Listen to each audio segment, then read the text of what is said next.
In today's recap manhwa, over the demon kingdom under a blood-red sky stood a gloomy castle, an unstable stone bridge leading to its gates. Thrown over an abyss where flames burned, a girl sat on the red throne. With hair as dark as night, her fragile silhouette contrasted with her unreachable gaze. Around her, forming a living wall of fangs, claws, and scales, her loyal guards crowded. Fierce creatures of darkness, her hand gracefully holding her chin clashed with the playful, mischievous smile lighting up the lady's face. "This is a sacred object." She looked at it questioningly. This line only appears a few times in the novel. She's practiced it a lot, but still hasn't nailed how to say it right.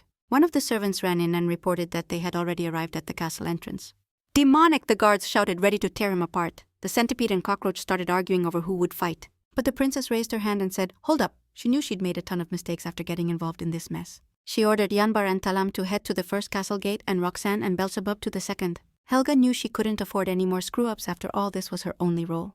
That's the end of this novel. She sat on the throne and watched as a man in a cloak and hood entered the throne room. It caught her off guard that he came to her so fast. Sebastian-Alicia, that was the man's name, with a fierce look and anger in his eyes. He said he'd finally found her. There was tension and a brief pause between them.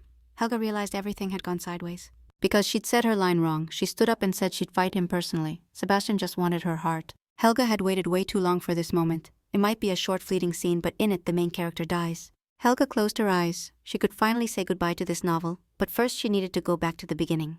In her past life, she worked in the police, so she had no time for a personal life and could only relax in the afterlife. She regrets discovering web novels so late nobody could have guessed they'd be this lit. They say there's now a movement system. She'd be hyped if she got picked, at least for a trial period. She got a warning on her phone that she could be reborn as the villain, and then someone knocked on the door. She went over and asked who it was.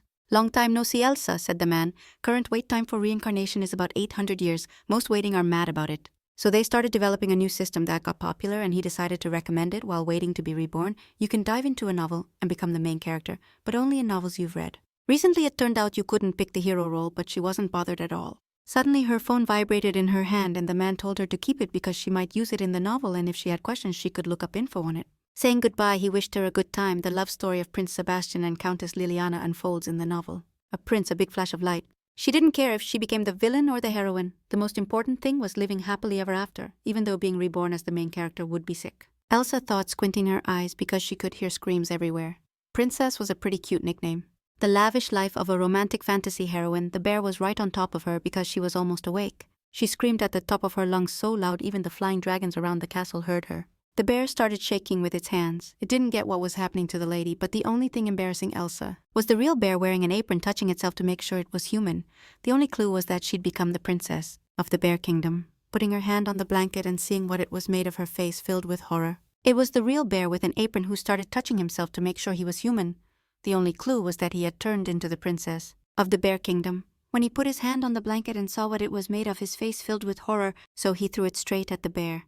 Approaching the mirror, Elsa was shocked by her own beauty, then exhaled. She was glad she was still human at least, but she doesn't remember any character with red eyes and black hair in the novel. She scratched her head and realized her character was Helga. Searching her request, she found nothing, couldn't find her heroine. The she-bear was standing in the hallway with a pretty sad face because she had been kicked out. After trying many options, he found his character Helga, the Demon King's daughter. She only appeared once in the novel, had 3 lines, and was the most successful villain whom the prince had to kill to become emperor. "You little funny bug, I'll personally be born with you. This is a sacred object," just 3 lines. She had longed for a luxurious and wonderful life as an aristocrat, but the Demon King's daughter should also live well. The only decision she made was to decorate the place to make it look like a fairy world. Her past life had been harsh and short, so she had to give it her all, she thought, because Helga didn't know then that the future she wanted would never come. They brought a heart, a liver, and bloody ribs to the table.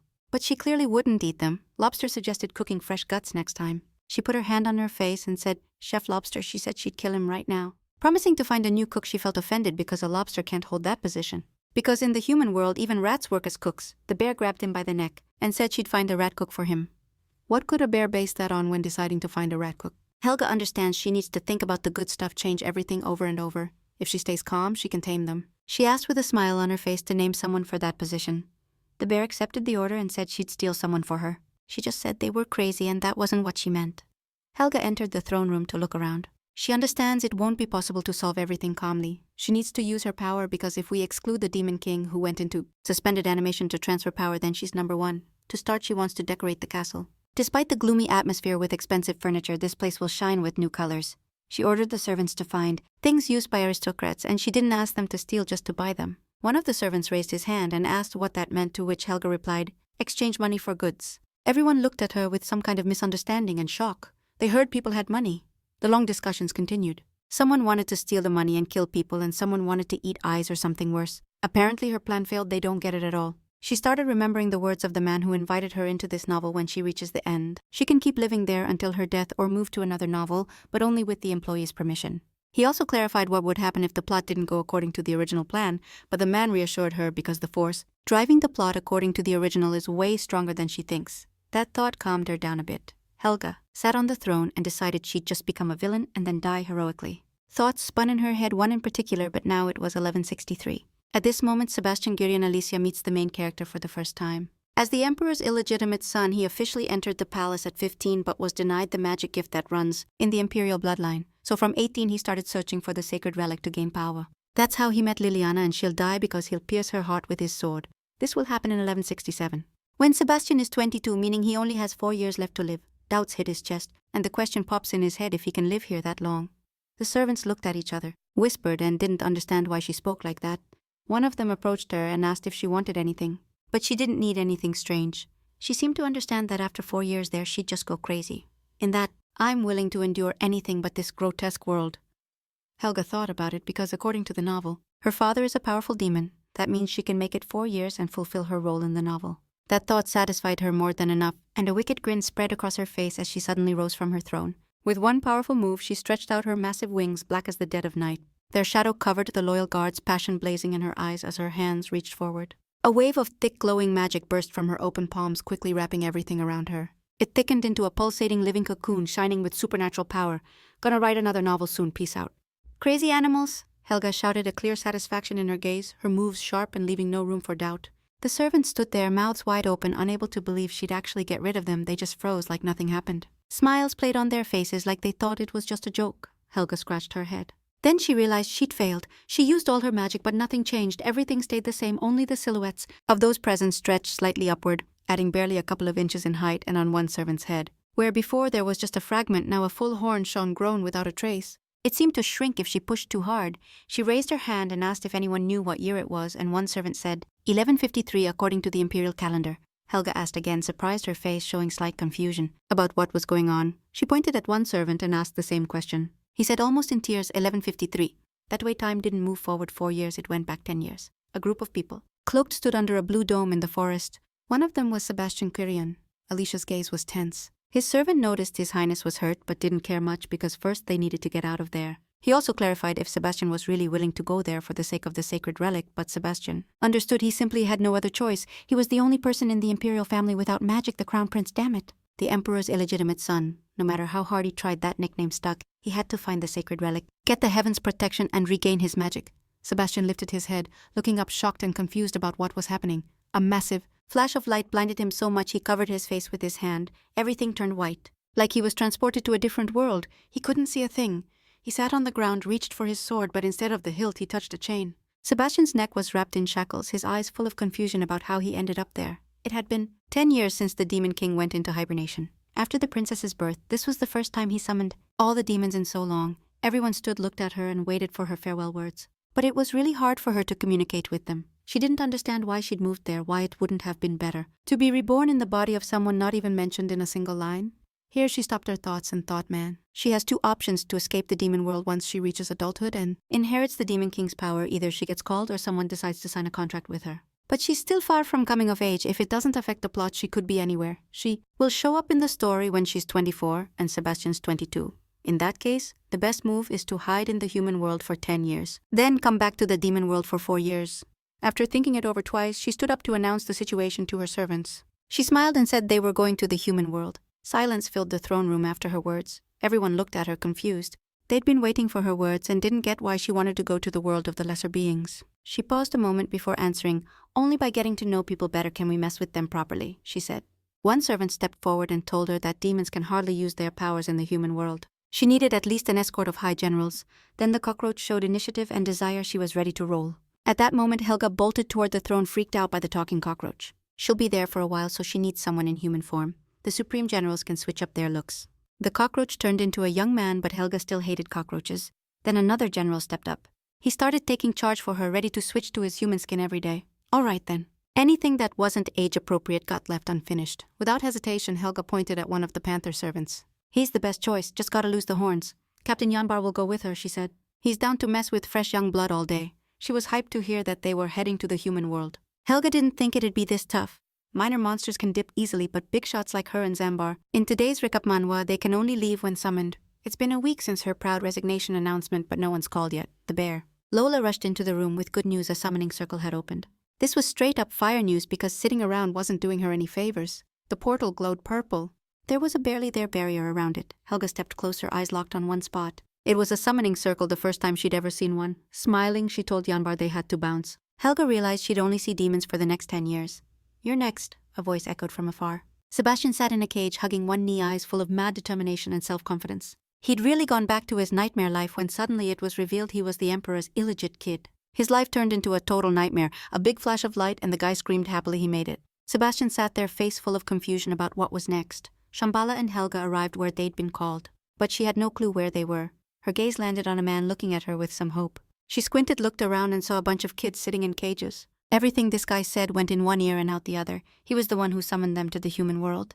The man didn't finish his sentence. Helga ordered Yanbar to kill him because he didn't deserve to live, opening all the cages and the door. She said the kids could go home. Yanbar asked if she really meant it, and Helga said yes. He'd be the tastiest meal, she added, losing it and starting to beat him because he kept saying that the weak shouldn't be touched and there should be at least some conscience, but he wasn't a man, he was a demon. Helga said no need to correct her. Sebastian stood up, thinking that scene hadn't happened before. He remembered how that black poppy stabbed him in the heart. If not for the sacred power in his mother's medallion, he wouldn't be here. Then she saved his life because he didn't have one of his own. He didn't know how much longer he could last. If he avoided dangerous spots, it seemed like he was desperate to survive. Helga stepped up to him and said it was all good, and he could go home because that wizard wasn't around anymore. But in his head there was only one thing. He had absolutely nowhere to go. Then Helga, like she read his mind, said if he had nowhere to go he could come with her. For the first time someone genuinely reached out to him. Helga stood up and looked at him with the best intentions.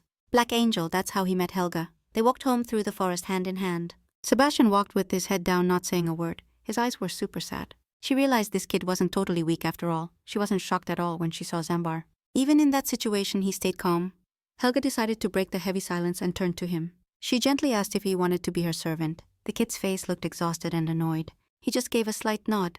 She got that she had to make the first move, because if she made friends with him, a good life in the human world would be guaranteed. Since he had nowhere to go, she'd have to spoil him right. Sebastian knew he didn't have sacred powers, so he'd be safer with her. Getting a guardian would be a solid start. Yanbar said they needed to eat, so if the princess was hungry, she could just eat that dude. But she just said chill and decided she'd call her princess, mostly because she thought that she really was a princess. To never go through that hell again, Sebastian's ready to live with them until he's of age. She definitely won't believe he's already 18. Helga said happily they'd arrived. He felt like she was straight up crazy. From what he got, he shouldn't say anything weird. There was webtoon meat on the table.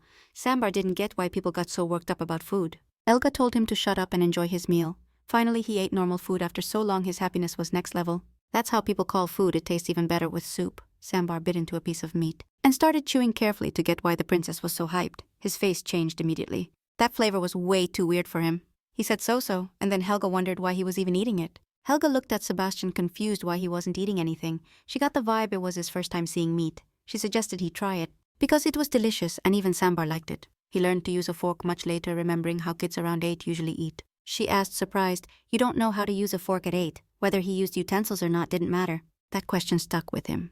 Helga took his hand and said, "Look, you're holding a fork," then showed him how to use it right. Then she added, "Do it like this." Sebastian looked super tense. Helga told him to try it himself. She ruffled his hair and said, "Nice." Like a proper servant. When she ruffled his hair a bit, he blushed and his face softened. Helga was glad Sebastian succeeded and didn't look so sad. Zambar decided to ask why the princess needed a servant who didn't even know how to use a fork. He worried if her skills were enough because he was better than the kid. She turned to him and muttered, "Obviously he's an orphan. No one taught him, everything's learned through experience." She was glad to be in the human world now because she'd definitely lose it if she spent one more day in the demon world. Maybe it's not what she dreamed of, but she thinks she'll get used to it even if she has to live there for another 4 years. Someone knocked and asked, "Princess, can I come in?" It was Yanbar, and Sebastian stood next to him wearing new clothes. He felt awkward standing in front of her like that. His cheeks were red with embarrassment. The only thing Helga could think was that he was super handsome. Suddenly she caught a weird smell and realized he hadn't washed properly. Zambar was shocked because they'd been washing with blood for a long time and had no clue what soap was. Helga's face darkened. Because how could someone wash with blood? Exhaling heavily, she turned to Sambar. If you're not gonna listen, then you better leave. They should start acting like humans already. As soon as he tried to say he wasn't human, she looked at him and said she already knew. And there was no need to talk about it. She turned and added she was going to wash up. Sebastian looked crazy, and Helga noticed right away. She grabbed his cheek and told him not to worry because it wasn't because of him that this was happening. Helga couldn't hide her curiosity and asked his age. Sebastian started showing his age on his fingers since apparently he wasn't great at speaking out loud. He looked way younger than his age, talked poorly, and didn't know how to use utensils. Looks like he's been through a lot. She'd have to treat him to something tasty. She asked his name, but he stayed silent for a moment. Looking away, he took her hand to write his name on her palm. Sebastian said, and immediately thoughts started spinning in her head because the name sounded familiar. Her face darkened, she couldn't believe what she was hearing. Sebastian Girion Alicia, because he's the main character of her novel. His face darkened, he couldn't believe what he was hearing.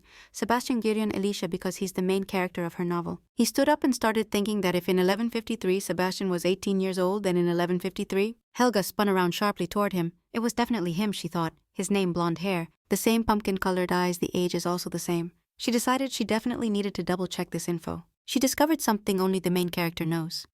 She sat back down on the bed and patted the hand beside her. So he'd sit beside her. She asked if someone sent him to bad wizards. Sebastian tensed up. Because it was weird, she asked that. What confused him the most was the phone she was holding. Because he had no clue what it was, Sebastian realizes if he lies, she might hate him. She asked if he had anything left. After his mom died, he held the pendant in his hand. Because it was the last thing he inherited, he was scared she'd find out. He was straight up horrified, his whole face screamed it. He really is the one. Sebastian - Alicia, the illegit prince who's got a killer? The kid settled into his lap. His breathing slowed and chilled out. Helga ran her fingers through his hair, mechanically surprised at her own unexpected tenderness. She didn't get why she saved the main dude looking at his calm face, cause by all the rules, he should have survived without her help. Sebastian could have survived and become Prince Solo, no help needed. Thanks to the sacred power in the amulet, but looks like she realized sacred powers don't exist. He almost died from the Dark Wizard's experiments, but got saved by an angel after that, some unknown force. Always helped him in dangerous spots. Turns out Helga killed that same wizard. Only 3 days had passed since they sent her here, and the plot was already set. She's really acting like a legit villain. Suddenly she remembered the guy's words who offered a trial period. They've got a support center, so they'll try to start a personal chat. Once I get the answer to my question, my phone will shut off, so I should only use this function. In emergencies, she decided to hit the FAQ tab, cause surely someone's been in a similar spot. Even if you change the basic settings, the plot can still roll like the original. In which case errors might pop up, but if it hasn't messed with the plot, much no worries. But she changed major settings on the main character, and you can't just rewind. She found the right question: what to do if you've significantly changed the main character's settings, but can't go back to the original plot. In that case, you can rewind time once just by thinking about it. She can rewind up to 10 years. Turns out Helga changed time not with magic, but with this system's help. She kept studying the info while her thoughts spun. Helga understood she needed to study first, then act, also said to complete the story. According to the original, morning came. Sebastian started opening his eyes. Cause the sun was shining on his face. Helga wished him good morning. Sebastian didn't expect to wake up in the same position. He fell asleep. This is you, Prince. The story ain't about adventures, but love. And most importantly, a happy ending for the two main characters. She just needs to take good care of him until the main plot kicks off, then take him to the castle to meet Liliana, the Animal Kingdom princess. Helga introduced Sebastian. Next to her was a black panther named Zambar, and she pointed at him. When he tried to correct her again, she shot him an angry look and repeated, a black panther named Zambar. And using magic, she showed her animal form. Helga was a black cat with white paws like socks. Cats rank below black panthers, said Zambar, but Helga totally ignored him. The princess started saying he didn't need to be a servant. She realized he couldn't go back without sacred powers. Helga noticed his expression, and that freaked her out big time. Sebastian clenched his pants a bit, lowered his head and cried. It was clear something was bugging him. She said they could eat it later. Sebastian promises he'll grow up super tasty. Tears streamed down like a river. Helga looked at him surprised. Probably thought they were talking about him, so she sneaked up and said, I'm gonna eat you. He freaked out. Helga joked, saying cats don't eat people, and then Zambar smiled and said he'd be happy to do it. Sebastian pulled down her dress and repeated again that they might eat him later, but now he asks to take him with her. Tears kept streaming down his face. For her, it's just a game, but for this dude, it's real life. She reached out her hand, wiped his tears, and told him she'd take him with her, then smiled and added she wouldn't eat him. Sebastian promised he'd be a good servant. But Helga said that wasn't necessary, thinking he had a totally different role. She looked at him and said it'd be better for him to become a prince, but Sebastian firmly said he didn't need that, he needed a servant. Helga thought he wasn't the best talker, but actually he wasn't that bad. She put her hands on her hips like she could talk. But before that, he was just silent. Sebastian immediately covered his mouth with his hands because if she didn't like it, he'd stay quiet and follow her lead, Helga thought. A thought about the fear he'd been living with all this time. Without thinking twice, she ran to him and hugged him tight so he'd know he wasn't alone anymore. Now she didn't care at all. because he, the main character, was meant to have a happy life behind him. Sambar talked about how the princess was apparently moved by the fact he could eat the kid. He had 10 years left in the human world and first needed to find a real estate agency, a proper house. They started asking the local waiter, and it turned out the owner, the ram, had died and now he was running things. Before Helga could answer, the guy sitting next to her asked if she really wanted to live there. There's a magic tower nearby, so they often get attacked by monsters, so this place is mostly inhabited by travelers, but she didn't care much, so Helga asked the waiter to show her everything there. In today's recap manhwa, the waiter handed her a piece of paper with a house drawn on it. He could offer her the late man's villa, a 2-story mansion with a big garden, basement, 2 bathrooms and 8 rooms, even an extension they could set up for the treasure. He gestured with his hands, indicating the villa would cost 30 gold pieces. The guy at the bar was shocked, because that price was way too low. A mansion like that should cost at least 100 gold pieces. Actually, he didn't need such a big house. But he needed a place to live ASAP. Just being in a novel didn't guarantee safety. It was clear there were some issues with the house. This garden was perfect for training. Sebastian clenched the package in his hand and said he at least needed to see the house in person. Helga wondered how long the house had been empty, but it turned out to be too long. Helga realized tidying the garden wasn't the problem, better to check inside. This house was bigger than she'd imagined, but also way nicer than the demon world. She really wanted to buy this house. But she couldn't forget what the guy at the bar said about something being off with the house. She asked the man directly. He tried to brush off all concerns, saying no one had come to the villa for a long time, so everyone avoided it. Helga turned to Sebastian. She needed his opinion. After all, they'd lived here together for 10 years. When she asked if he was scared to be in that house, he said no. She just needed to know his opinion, after which she happily said they were ready to buy. But she also asked to make repairs to the house and said she'd provide the money. Seeing a huge bag of cash, his eyes lit up and he agreed immediately. Helga was happy, thinking she had one less problem. Sebastian stood behind her and looked at her with a face like he had a question at that moment. Helga had an overly satisfied look, clearly proud of herself, but Sebastian kept staring at her with a slightly confused expression. He was too kind, you could tell right away he was noble blood. Now Helga gets why he's the main character. She gently grabbed his shoulders and pushed him toward the closet. "Try it on," she said. But there was no order in his voice, more like a chill suggestion. Sebastian let out a heavy sigh. He felt mentally overwhelmed by everything going down. He really shrank inside. Looking at his reflection, he remembered how he was before time rewound. Helga said she didn't need a servant, but she took him with her anyway. Not only that, she bought a ton of expensive clothes. Looks like she wants to keep him around longer. He remembered how she promised he'd grow up tasty. While Helga picked another outfit in the fitting room, a loud crash happened, and she immediately spun around. Sebastian dropped to his knees under extreme stress, wondering why he said all that. His face suddenly showed surprise. Apparently, Helga really decided to raise him. Horror and panic flashed across his face. He couldn't believe it. After they finished picking outfits, Helga stepped up with a request. She asked to call Sebastian sir and ma'am, but he didn't get how he was supposed to address her like a princess. At that moment, Sebastian realized Helga had the power because Sambar always obeys her orders. The house looked brand new, sunlight reflecting off the windows, creating a bright white glow. Helga called Sebastian over to show him the room he'd be living in. The closet, the wardrobe, and the desk should arrive soon since the town's small, but everything takes forever to get delivered. Helga gave him a little nudge, telling him to think of these places as his home. She pointed to the side. Her room was there. He could come if he needed anything, but first he had to rest. She clasped her hands in front of her and wondered why Sebastian was looking at her like that. The house turned out bigger than she thought. One yambar wouldn't cut it for her. Helga knows she needs to hire new people. Most likely she's not great at cleaning. If Sambar keeps handling the chores, he clearly won't last long. When he went down to the basement, he noticed it was dark and damp. It'd be the perfect spot to practice magic. Helga decides to summon demons roaming the human world, but Sambar thinks they're worthless, and the best move would be to summon someone from the demon world. Then she waved her hand and said she didn't need all those roaches and told them to back off. She stood in the center of the room, one confident step, and everything around her exploded with magic. The air trembled, sparks danced on her fingers, and the floor glowed beneath her feet. Helga's lucky she doesn't have to learn complex spells. She closed her eyes and reached out toward the magic flow to summon it, feeling the energy surge out. There was a blinding flash of light and a tall figure appeared in the center of the room. Helga decided to see who she'd summoned, but when she saw the red hair, she was still a bit shocked. Helga recognized this guy. He was the same dude sitting at the bar, the same cocky bartender who tried to talk her out of buying the house, implying something was off about her. He was no less surprised. He immediately realized she was an imperial mage. He also noticed it was a demon summoning circle. He was shocked she managed to call him. She can summon anyone under her command, but how could she be beneath a girl after these words? Sambar got pissed. Looks like they knew each other, Helga thought, especially after Yambar said his name was Jenkins. A grin appeared, and he asked the princess why she'd called him there. Helga started asking Yambar if he knew this guy, but got the answer no. So she stood there totally confused and asked for an explanation. He replied that Jenkins had been banished from the demon world 200 years before she was born. Plus Sambar added that he's a pathetic half-breed, a disgusting creature born from a human and a demon. In the human world, demons are hated just like demons hate humans.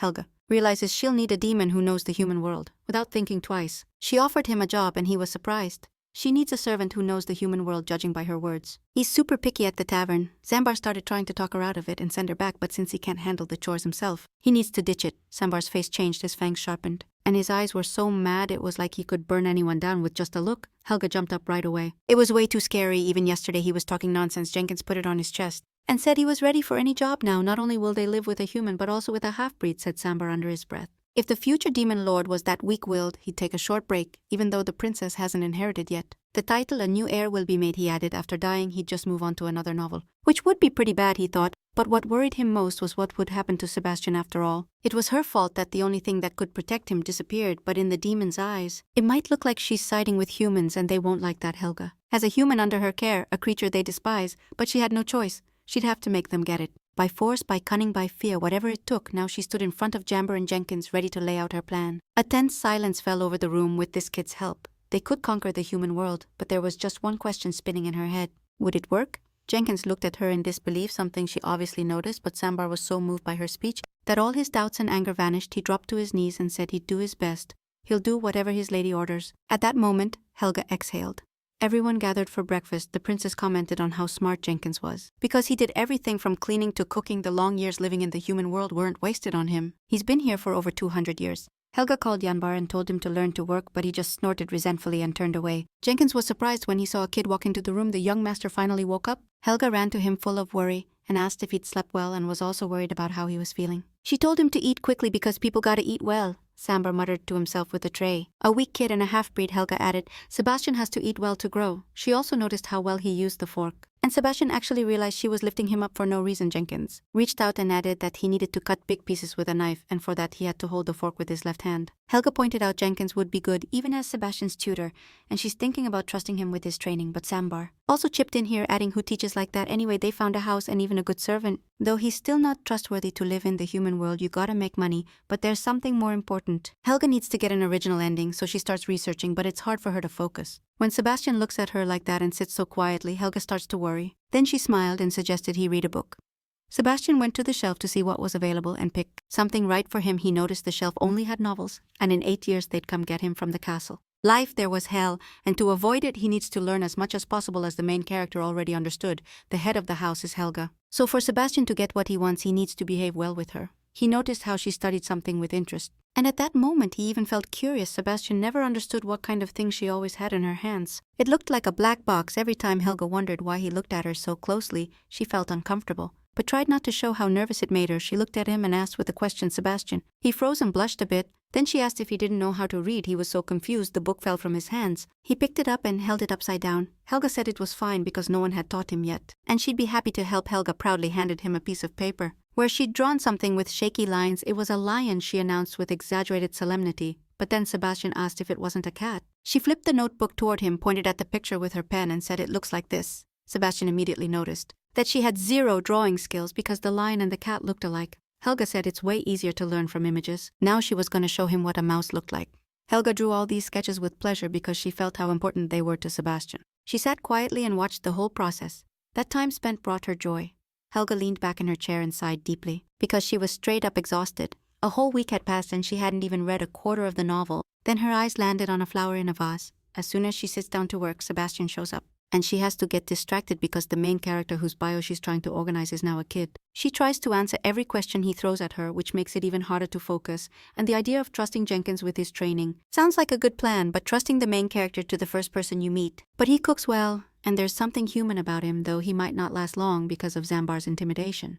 While on the balcony thinking, I heard footsteps downstairs and turned my head to the side. It was Jenkins, clearly heading somewhere with a purpose. Helga yelled from the balcony, but he didn't react. It felt way too weird, so she had no choice but to find out herself. Hiding behind the wall, she eavesdropped on the conversation. Jenkins asked, "Do you hate me that much? How much longer do you plan to stay here?" They threw a question back at him. Helga recognized Zambar's voice. He answered he didn't know, probably until he kicked out the princess. Since he's not leaving, he shouldn't be seen by him. Helga was also curious why Jenkins accepted so quickly. He replied that in that case he'd stay there forever. Helga noticed he was even mocking Zambar. Well, if he's gonna stay here, then she could trust Sebastian with him. Suddenly she stepped out and asked what they were doing there alone, and at night no less. "Is this really a lover's quarrel?" she asked, winking slightly. They tensed up and opened their mouths, because they didn't get where she pulled that from. She waved her hands and added quietly, just kidding. She'd hold him responsible for Sebastian's training. He was surprised, but she explained everything since he'd been in the human world a long time. If he managed to handle it, she'd keep him as an advisor during the invasion. When Yanbar asked if he was mixed, she said he was way smarter. Helga finished studying, jotted down all the main points. Her happiness was off the charts. Now she could chill until the end of the novel, and just in case she decided to make a copy of the notebook using magic. Now she didn't have to sit in the office anymore. Leaving the room, she noticed something had changed in the house. Apparently she'd spent too much time in the office. Helga asked Jenkins what table it was, to which he replied that her order had arrived yesterday and he'd already informed her. She also asked about the dishes, because why would they need such a big set when only 4 people lived in the house? But it turned out many of them had broken recently. Helga thought it was definitely Zambar. He couldn't do anything right at all. In today's recap Manhwa, she'd have to give him something more than cleaning before she had time to ask where he was now. Suddenly something else broke. Gritting her teeth, Helga muttered, "What a damn bastard." She stormed into the room yelling and asked if he was going to destroy everything there. Yanbar and Sebastian sat on the floor picking up the shards when they saw and heard the princess. They snapped their heads around. Zambar pointed a finger and said this was a kid's doing. Sebastian even broke a sweat. His face looked a bit guilty and tense from fear. Helga told him not to blame Sebastian for everything. The kid hesitated a moment, lowered his head and whispered sorry. Helga asked why the vase was there. It was dangerous. Jenkins said the knight had put it there because he thought she'd like it. Then she asked about the dishes, but at that moment, Zambar pointed at him and said he was responsible for those too. Helga took his hands and said dishes could always be replaced. Jenkins decided to clarify if she'd say the same if he broke them, to which she replied it was unlikely his head would grow back like Yanbar's. Sebastian had a guilty look on his face. The thought of why she treated him so well kept spinning in his head. Maybe instead of sacred powers they sent him Helga. She buys him every book he wants, always flirting like she knows exactly what he needs. Her gaze shone with genuine sincerity, not a drop of malice in her, just pure care that seemed capable of melting even the coldest heart. Helga's warm breath burned Sebastian, but not with fire. Instead with something soft and soothing, like for the first time in forever, he felt his soul finally warming up. It was way too hard for him to take it seriously. Helga thought about it because everything going on in the house was just too weird. After all, everything was on the 2nd floor, yet somehow the furniture miraculously ended up in a different spot. Sebastian also looked way too tired and drained. Helga decided to ask Jenkins if he'd forced Sebastian to work while she was out. But that was out of the question, Jenkins told her.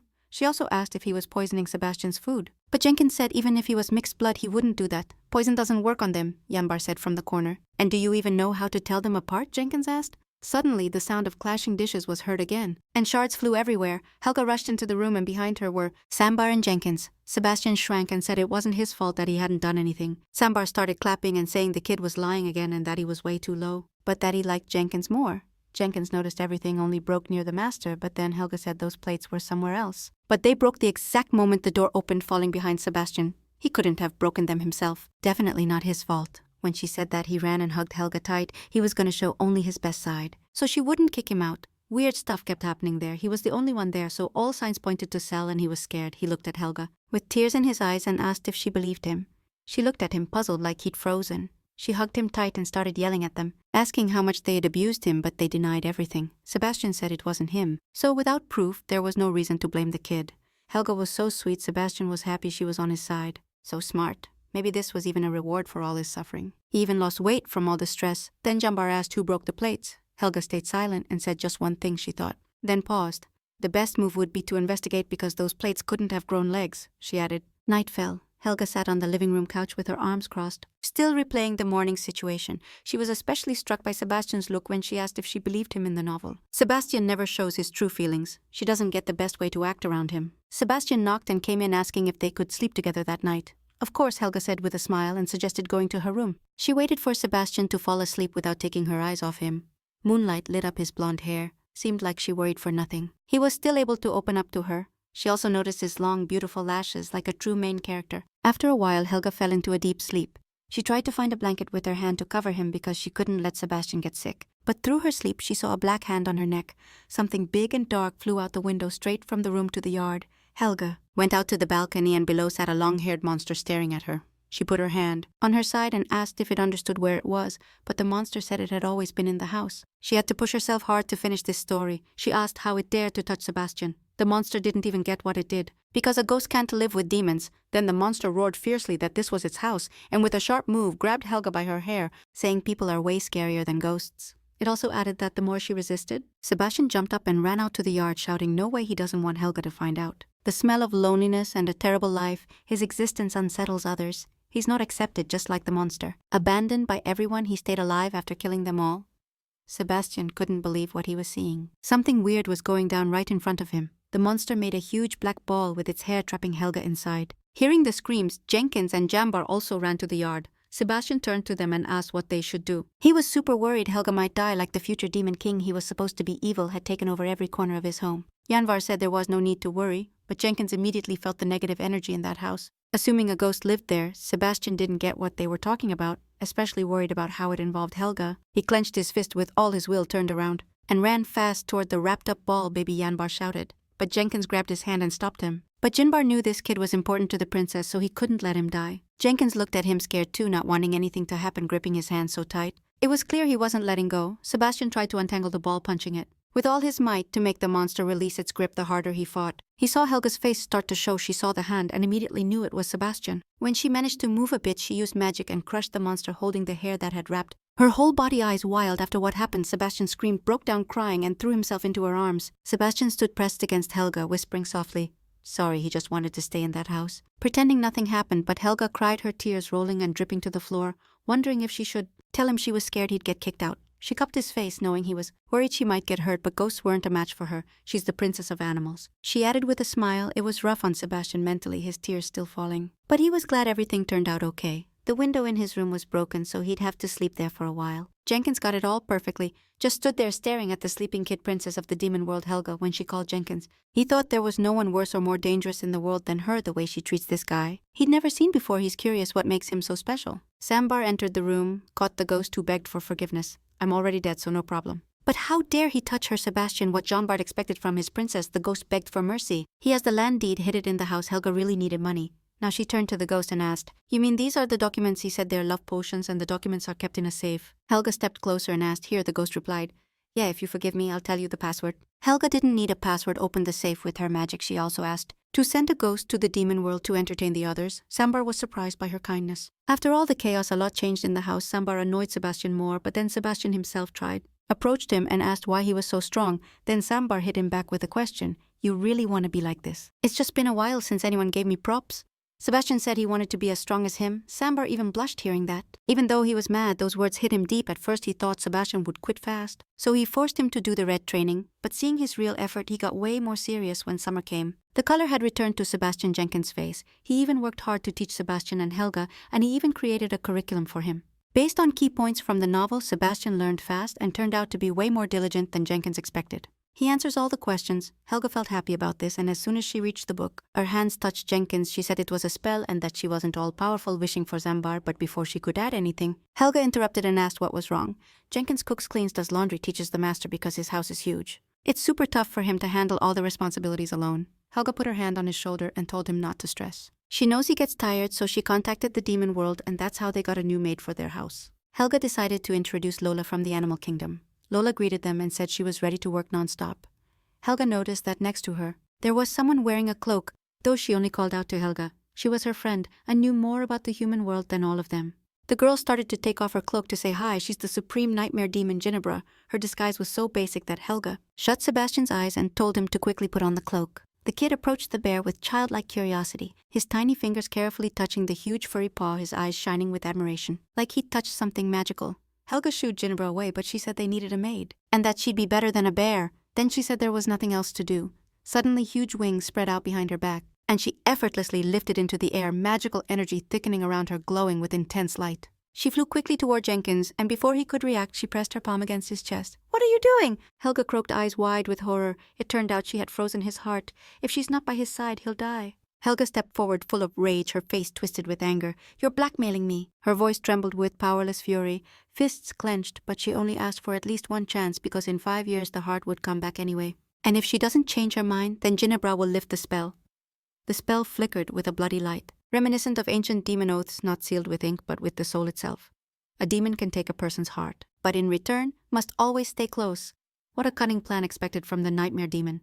Helga asked why she wanted to stay so long in that house. Suddenly Ginebra pressed against Jenkins, her wings fluttering. There he was, the reason even demons lost their minds. Her fingers dug into his chest, her voice trembling with a strange mix of obsession and something inhuman. "Jenkins is the best worker in this house. Without him, Sebastian can't be raised. A bear or a puma can't do much, but he needs to calm down." because the most important thing is to follow the original. Helga agreed, but only for 5 years, and first she had to sign a contract. Night had fallen. The cold moonlight shone over the house. Helga was going to tell the story of the girl who broke the Frog Prince's curse. After that day, Helga sometimes told stories. It was fun hearing new tales. But Sebastian shivered every time they talked about princes and princesses. These stories felt way too unnatural to him. In his fairy tales, girls ate poisonous fruit, pricked themselves with a poison needle, and always went through many trials. And in the end, the prince saved them without much trouble. Then they got married and lived happily ever after. But Sebastian knew that in reality, things were different. This can't happen to his savior who they met by chance. Maybe everything's different in your world, Helga kept telling the story. Then the princess kissed the frog, breaking the prince's curse, and they lived happily ever after. Sebastian thought wedding after one kiss. In the animal world, kisses make sure they stay together for life. So taking advantage of his position, Sebastian tilted his head and pulled down Helga's dress, then asked what a kiss was. He pretended he didn't know anything, and also added a question about how people kiss.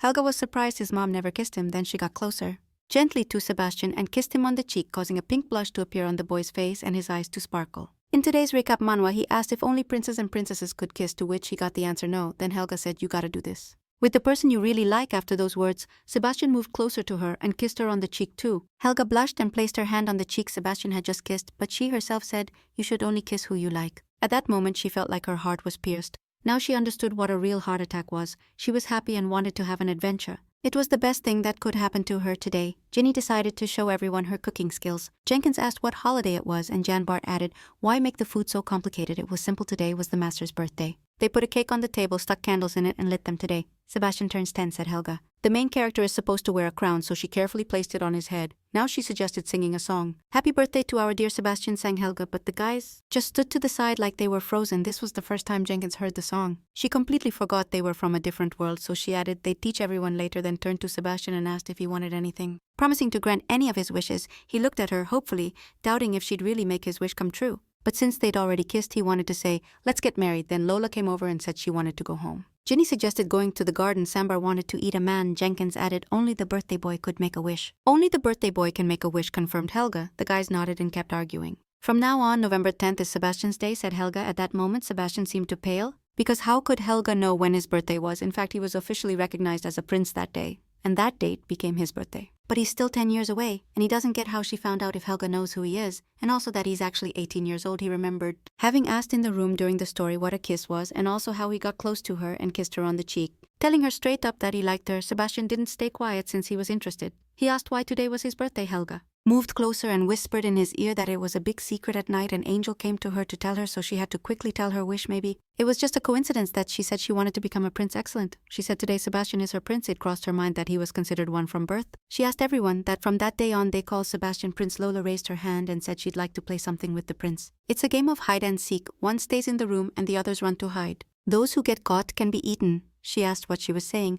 Why play hide and seek with the prince? Then Lola answered that Ginny said she wanted to play hide and seek with the master and then eat him. Everyone turned to look at her, but she said everyone was wrong. Jenkins took the lead and suggested just playing by human rules. In the end, they decided to play hide and seek. With Lola being the first to lead, she cheats. You can only run on your own 2 feet in the second round. Ginny was in charge now. Her eyes sparkled with mischief. As she lifted off the ground, she took off and headed straight for Sebastian. He was her target. But then Helga said flying was also forbidden. In the third round, the driver was Zambar. He started warming up, then ran quickly after Sebastian, who fled horrified. At that moment, Helga used magic and cut him in half. Jenkins asked if that was cheating, and Helga answered hesitantly no. Lola shouted, "Why was the lady actually so protective of the master?" She answered, "Because Sebastian is a kid." Hesitant Lola shouted why the lady was actually so protective of the master. She answered, "Because Sebastian is a kid." "But Lola is still a kid too, even though she was born 200 years ago.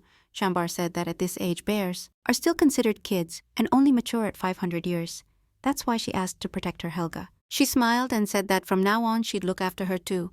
Lola ran to her happily and told her that tomorrow she'd be the prince. Helga turned and asked everyone if they wanted to play something else. Sebastian knew he needed to ask her for something while he was still a kid. He took off her dress and proposed marriage. At that moment, Lola said she would get married tomorrow. And Ginny suggested marrying the prince and Lola. To Sebastian, this seemed like complete nonsense. He only had one wish. But everything turned out incomprehensibly. Then Helga said that people and animals can't be together. He looked at her surprised, because she herself told the story of how the princess married a frog, but this is an unusual event in the animal kingdom. Jenkins wondered, does this mean they can't be with people? He knows nothing at all about the animal kingdom. Nothing about this was mentioned in class. Seems like this place is closed off to others. He guessed there'd be more info in the imperial castle. since all kinds of books were kept there, but first he needed to think things through. After all, Sebastian doesn't want to just sit in his room all the time. He needs to research to find a power that can protect him. Instead, he trusted his amulet. Now he gets that because of the situation he himself needs to get stronger. Jenkins stood up and looked out the window watching what was happening.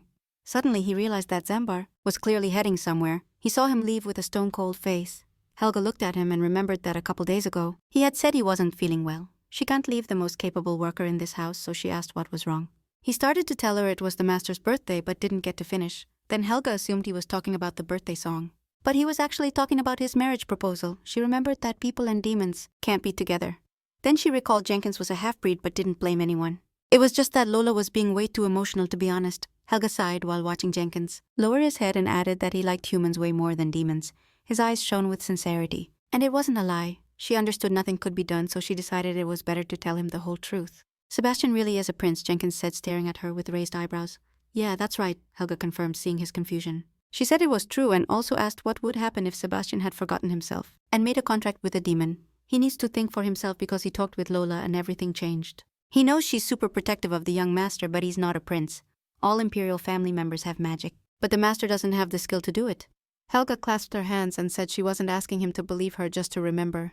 She said she didn't care about his origin at all and said, "Know this?" Then looked Jenkins straight in the eyes. And then added that she trusted him more than anyone else in this house. Jenkins' face suddenly softened. A slight blush appeared on his cheeks and his lips twisted into a smile. She really didn't look like a demon king, he thought, feeling his chest warm. The house seemed to drown in golden sunlight, filling with warmth and comfort, and a clear, bright sky stretched above it, endless and promising a peaceful day. Helga asked Jenkins if he knew where she could buy a sword, but he looked at her and asked what it was for. Then she replied that the sword would be necessary for Sebastian. She realized this during hide-and-seek, when Ginny was flying right behind him. This thought especially crossed her mind when she saw the horror in his eyes. He was too slow. Helga clasped her hands in front of her and added that without sacred powers, Sebastian was defenseless. She decided to follow the example of the Leos who pushed their kids off cliffs, and also decided it'd be better to start training him now, in her village. It would be hard for Jenkins to find a normal sword, so he needs to go to the city. Then Helga said to prepare a carriage. Even though they didn't have a carriage, he managed to get one from somewhere. The tavern owner said they could use it any time. He also complained it cost him 10 gold pieces, but it was his fault. Since they didn't warn them about a ghost, Sebastian asked where they were headed. Then Helga told him how to buy a sword and offered to roll with them. He was surprised because he wanted to learn sword fighting but kept those thoughts to himself. Helga didn't get his reaction, so she asked if he wanted to or not, then told him to hop on the carriage. Daisy, the main city of the duchy, you can find everything there. Looking out the window, Sebastian was impressed and asked Jenkins what it was. He said it was a temple where people prayed to God. It was the biggest temple in southern Gartia. A lot of sacred relics were kept there. Helga looked out the window and Sebastian suggested she check it out next time. She happily said there was even an item from the demon world there, a tale of someone. Only this temple has such loot. Sebastian added, suddenly fear flashing across his face, his heart almost jumping out of his chest. The cart started moving left then right. Looks like there were some issues with the road. Jenkins looked at Helga, scared, not knowing what to do, then seemed to fly toward the princess, who in turn opened her eyes wide. As he got closer, Helga seemed to stop breathing. Then she yelled, "You're crazy," but he didn't fall on her, he did it on his own. Helga asked Ginebra what happened, her face full of joy. Jenkins even snapped a pic of him walking away. Because the carriage was flipped over, then he turned into a cat and calmly jumped around watching everything but still not getting what was going on. The overturned carriage was heading there, so why was Ginebra staring at the road? She asked, adding they needed to go around it. But it turned out a rock suddenly fell. Helga shifted back to human form and sighed deeply. With her magic, she lifted the carriage in the air and set it back upright. Jenkins checked the wheels. They were busted and needed new ones. If Helga had been alone, she'd have just ditched the carriage, but now Sebastian and that damn clever nightmare demon were with her. Jenkins suggested they run to town to get new wheels. He even thought he was trying to manipulate the authorities, but he was right. Because it wouldn't take long. He grabbed the broken wheels and said he'd be back in an hour and they should rest. Nothing should happen. He tried to calm himself with those thoughts as he left Sebastian behind. When Helga came back, she couldn't believe what she saw. She asked, "Hey guys, what happened here?" Jambart and Jenkins stood and looked at her excitedly. Suddenly, out of nowhere, Jenkins started to fall. He was hunched on the ground and looked unable to move. Helga walked over, grabbed him by the cloak and lifted him, asking what happened there. Where were Ginebra and Sebastian? Jenkins somehow managed to say a few words. He said it was a trap. They were attacked by bandits who found out Ginebra was the nightmare demon and tried to steal her blood. They also took the sacred amulet. Fear mixed with rage filled his eyes. She yelled, "Where's Sebastian? She can't use magic that easily. If anyone knows she's in the human world now." Helga exhaled heavily, damn it all. She straightened up, then looked to the side. "Samba, come with me," Helga said in an authoritative tone. Jenkins stayed sitting in the same spot, looking defeated. He ran so fast and with such determination, like he sensed where Ginebra and Sebastian were now. Helga realized no one could stop her. Seeing a small town, she picked up the pace. Jumping the fence was no problem for her. Helga grabbed one of the guys and threw him to the ground. Screams came from all sides. Invasion, catch the criminals. After the massacre, all her hands were covered in blood. Helga waited, expecting another attack. Her face got way angrier and more serious, and she ordered Yanbar to eat them all with his magic. She wiped out every criminal in her path. You could say she walked over bodies, but she didn't care. Her main goal was to save Sebastian. The smell of blood spread from that place for a mile around. Invasion, catch the criminals. After the massacre, all their hands were covered in blood. Helga waited for someone to attack again. Her face grew much angrier and more serious, and she ordered Yanbar to eat them all with his magic. She wiped out every criminal who crossed her path. You could say she walked over corpses, but she didn't care. Her main goal was to save Sebastian. The smell of blood spread from that place for a mile around. And it was to that nightmare corner soaked in horror and death where by some absurd or cruel will, they moved Sebastian motionless like a statue. Ginebra lay on the rough table. And the terrible image was completed with a sword sticking out of her stomach and nearby leaning back against the wall. Or just collapsed on the cold stone floor sat Sebastian unconscious with a limp, motionless body. As soon as his eyes landed on Sebastian, a chill ran through his body. His heart started pounding wildly in his chest. And without thinking, he rushed forward. Helga tried to snap him out of it, anxiously asking, "You good? Can you hear me?" He opened his eyes and looked at her with a flicker of hope, saying, "Helga, what did they do to you?" He shouted in panic. For a moment he seemed frozen, then said, "I'm gonna kill them all." When Sebastian saw all his worries, his hand touched her cheek. This move seemed to bring her back to reality. He looked at her with the warmest, most concerned gaze, and then asked, "You okay?" Tears welled up in her eyes. She didn't get why he was asking that. He himself must be the most scared one right now, Helga thought.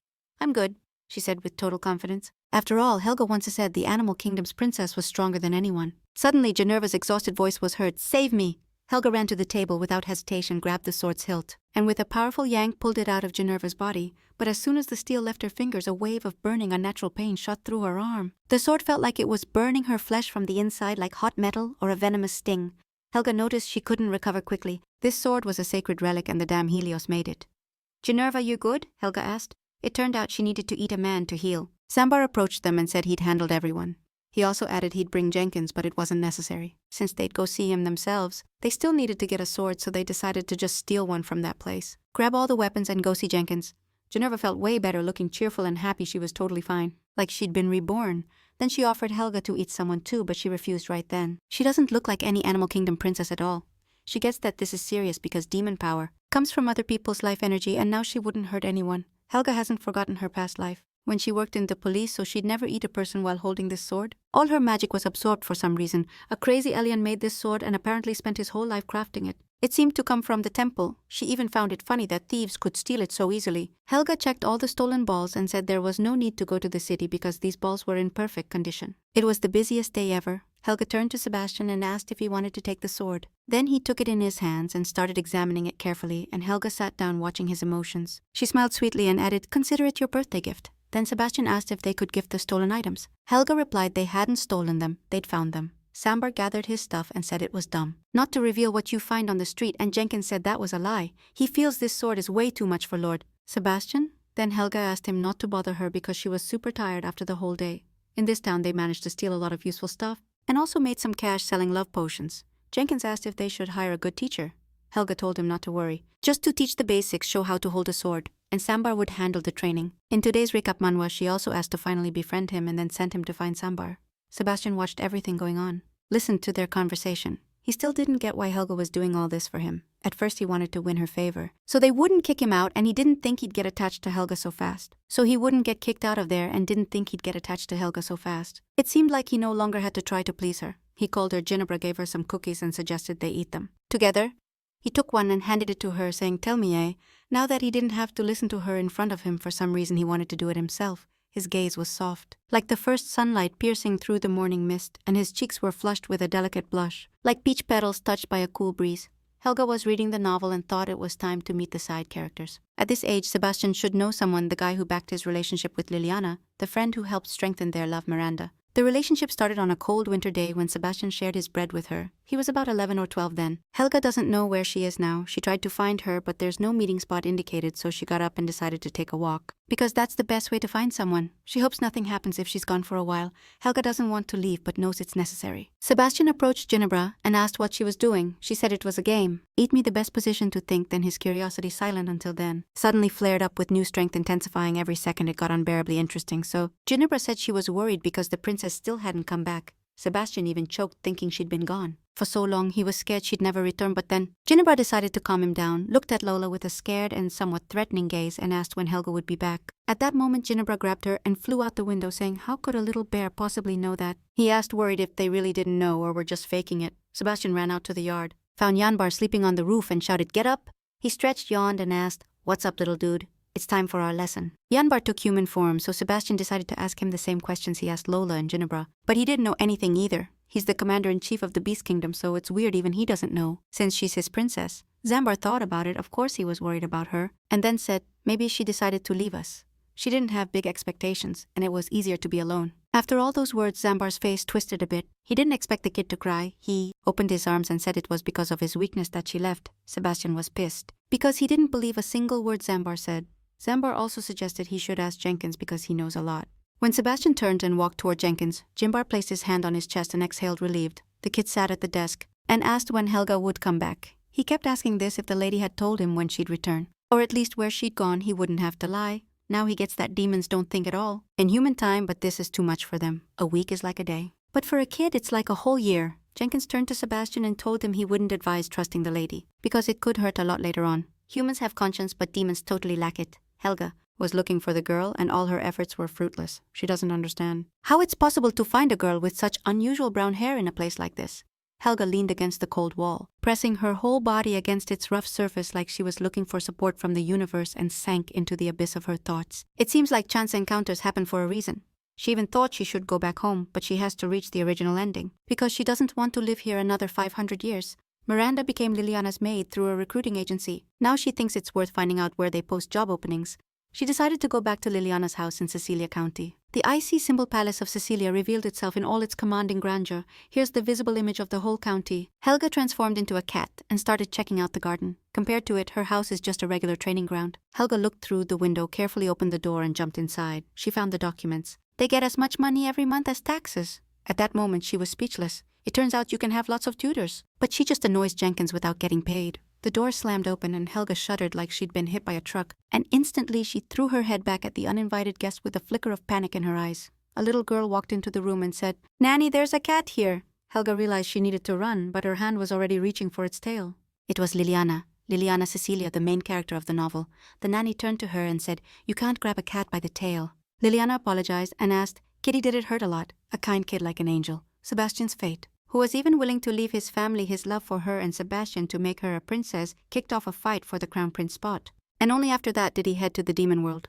Liliana picked up Helga, but without a second thought, Helga scratched her cheek. As soon as the hands holding her loosened, Helga lunged down, landing hard on her paws. Blood dripped from the scratches on her cheek, and Liliana, stunned, couldn't explain the cat's behavior. Choking on fear, Helga slowly, almost against her will, turned her head to look at the work of her claws. And she shivered. Asterisk. What did I just do to the main character? Asterisk flashed through her mind when suddenly someone grabbed her hand. The butler grabbed her by the scruff and said, "Useless! How dare you scratch the lady's face?" The maid chimed in, saying they'd kill her right now. Liliana cupped her cheek and begged them not to do that because it was her fault for forcing her so hard. "Stop, stop!" the butler shouted loudly. "This cat's got red eyes, it's a demon beast," he added, but in his mind there was only one thing. She shows up way too often. Dark energy burst from Helga and she instantly broke free. The once spotless rooms were defiled by ominous bloodstains. Helga bolted for the exit, escaping. Liliana, pale as a sheet, didn't move, her glassy eyes frozen in horror. She stared for a long time at Helga's quick disappearance through the door as she transformed back into a human. Helga's legs gave out and she dropped to her knees. Asterisk. Why did I do this? I hurt the main character like a real villain. These thoughts wouldn't leave her. The idea that there probably wouldn't be a scar was a small comfort. But her imagination immediately painted a terrifying picture. If her paw had moved just a bit lower. The mental image took her breath away and her heart started pounding hard. "What's happening to me?" Asterisk Helga's clouded mind thought as her hands trembled like she had a fever. And something strange and furious was pounding in her chest. Apparently everything revolves around her character. She's turning more and more into a villain. She realized she first needed to get her head straight and urgently find Miranda. She entered the room and addressed the man with these words, "I still have a maid for the estate, about 10 years old, brown hair." The man thought for a moment and said one was perfect. Her name was Luna Clean. "All right, failed again?" the man asked. "Are you looking for something specific?" He added that he understood because many were searching for those kids. Helga didn't get what that meant. Then he leaned in and whispered, "There are kids with no roof over their heads and not a dime in their pockets. No one would look for them if they suddenly disappeared." After those words, she felt like she'd been hit by an electric shock. Then she grabbed the man's face and slammed it against the table with all her might and then asked, "Hey, you guys trading here or what? Where are those kids?" At that moment there was something terrifying in her eyes. Helga stepped out into the spacious square and her gaze immediately locked on a girl clutching a change cup tightly in her hands. Almost without looking, Helga approached the kid. Her hand reached out on its own and the coin clinked as it dropped to the bottom of the cup. The question slipped from her lips almost automatically, like she was trying to act normal again. "What's your name?" The girl lifted her big clear eyes to Helga and breathed out without a shadow of doubt, "Miranda." In the end, she thought that she'd be happy, but it wasn't like that. How they were supposed to meet in the novel, it says this brief encounter happened in childhood, and both Sebastian and Miranda survived, having been on the edge of life and death several times. The cold breath became part of their everyday life on these streets, a place full of dangers. Alone in a maze of dark alleys where every shadow hid a knife or a trick, Helga lowered her head. She realized she wanted to see Sebastian ASAP. The click of the lock. The door creaked open and Lola and Ginebra were stunned. The air whooshed out of their lungs in one dry breath. Helga's return hit them like a punch. The last few meters to the door were won with inhuman effort. Her strength totally drained, her human form dissolved into thin air, and it wasn't Helga who fell at the threshold. But her exhausted, unconscious cat form. Sebastian sat in front of her like a statue carved from anxiety, not moving a muscle, just staring fixedly at her fragile form. Minutes turned into hours. And he stayed put, not daring to leave for even a second. Jenkins and Ginebra entered the room, relieved the princess was back. "Looks like Helga turned into a cat from using too much energy," Jenkins told Sebastian not to stress. "Because the lady would bounce back quick." Ginebra offered to watch over her babe if he was that worried. Jenkins and Ginebra wiped out, headed to their rooms, hoping to sleep in night fell. Sebastian lay in bed with a fluffy black ball next to him. His eyes seemed to light up. He was hyped because she finally came home. She lay totally still like a porcelain doll, just a barely audible snore. A thin thread of life that showed strength was slowly returning to her tiny, exhausted body. While she was out, Sebastian realized how happy he was with her. If he could, he'd freeze time and stay in this house forever. Morning came. Helga opened her eyes and saw Sebastian sleeping in front of her. With the soft tip of her paw barely touching him, she gave a silent wake-up call on his cheek. Seeing her own suddenly feline paws burned her conscience. She knew she'd burned too much energy. As soon as Sebastian opened his eyes and put his hand on her, the first question was, "You in pain?" Then he moved closer and said he'd be there till she got better. After those words, she fell asleep because when she was with him, all her worries vanished. She wished she could stay like that forever. Not thinking about the end of the novel. Home was way better. Hadn't bathed like that in ages. It was time to meet Miranda. Where is she? Someone's voice was heard. Maybe yesterday she was a real cat. But Lola couldn't confuse the princess. Chambard said no need to panic. Maybe she was just doing her thing. Jenkins yelled, "How could Helga leave like that?" And suddenly Sebastian appeared behind. Ginebra grabbed his hand, telling him he had to go find his babe, but he couldn't take it anymore. Then she showed up, watching everything going down. She got closer and asked what they were doing, but before she could get near, Sebastian immediately ran into her arms. Helga froze in confusion and Sambar even shivered. Her angry glare swept over everyone and she asked, "Admit it, you've been bugging Sebastian again," but everyone denied it. Lola just said Sambar was a little annoying and no one touched him otherwise. Then Helga gently placed her hand on his shoulder and asked if it was true. Then tears appeared in his eyes. He was scared she'd never come back. He was so worried. She hugged him softly and rubbed his back. He can be tough, but his smile alone is enough to make her come to her senses. The carriage was ready. Jenkins asked Ginebra to leave him alone, but literally they live in the same body. Though that's no excuse to be so clingy, Helga stood watching Jenkins and Ginebra fight. Jenkins was trying harder than anyone there, so she figured he deserved a reward then. She asked Ginebra to give back his heart and promised she wouldn't push her away. Their fight stopped immediately after those words. She couldn't even believe what she was hearing. They were making elixirs with her blood, so before she could finish talking, Ginebra with a sharp hand motion passed through Jenkins' body. Could wait a sec, Helga thought, and as long as she could hold on, she needed to get the original ending by any means necessary. Because she couldn't live with them for the full 500 years. After a short break, she sent her off to make elixirs. Knowing where Miranda was, she decided to head back to Eileen. When they arrived, they walked through the plaza. Jenkins and Sebastian looked around, but Helga, unlike them, walked with total confidence at that moment. Sebastian dropped a question about where they were. Looking around the plaza, he noticed Miranda sitting leaning against the wall, trembling from the cold. Finally, the story was moving forward. Helga pulled some bread from her side pocket. She turned to Sebastian and asked, "You see that brown-haired girl?" Then leaned in a bit and added, "Can you share some bread with her?" Sebastian looked surprised and asked why. Then Helga smiled sweetly and told him to befriend her. Jenkins added that he was human and needed to learn how to make friends, but he wasn't really hyped about that. Then Helga added, "What if she helps you later?" She took his hand. But Sebastian didn't get how she could know that. "But she's the Animal Kingdom princess. She knows a lot." Sebastian exhaled heavily and lowered his head, saying, "You're lying." They headed back home until he greeted her. Then he went over to the girl. A phrase from Helga kept spinning in his head that she might help him in the future. Everything was too weird from the start. He himself once wandered these streets looking for a safe house. She knows everything about his life. This can't just be a coincidence. The girl sat on the cold ground shivering. When Sebastian approached her, she looked up. He understood that since Helga wanted it, so would he. In today's recap manhwa, then he tossed the bread at her feet with a slightly distant look and said, "Eat." The girl lunged at the loaf like she hadn't eaten in days. Back to Helga, he said he'd given her bread, so she started asking if he'd told her name. What's her name? How long has she been here? How old is she? Where are her parents?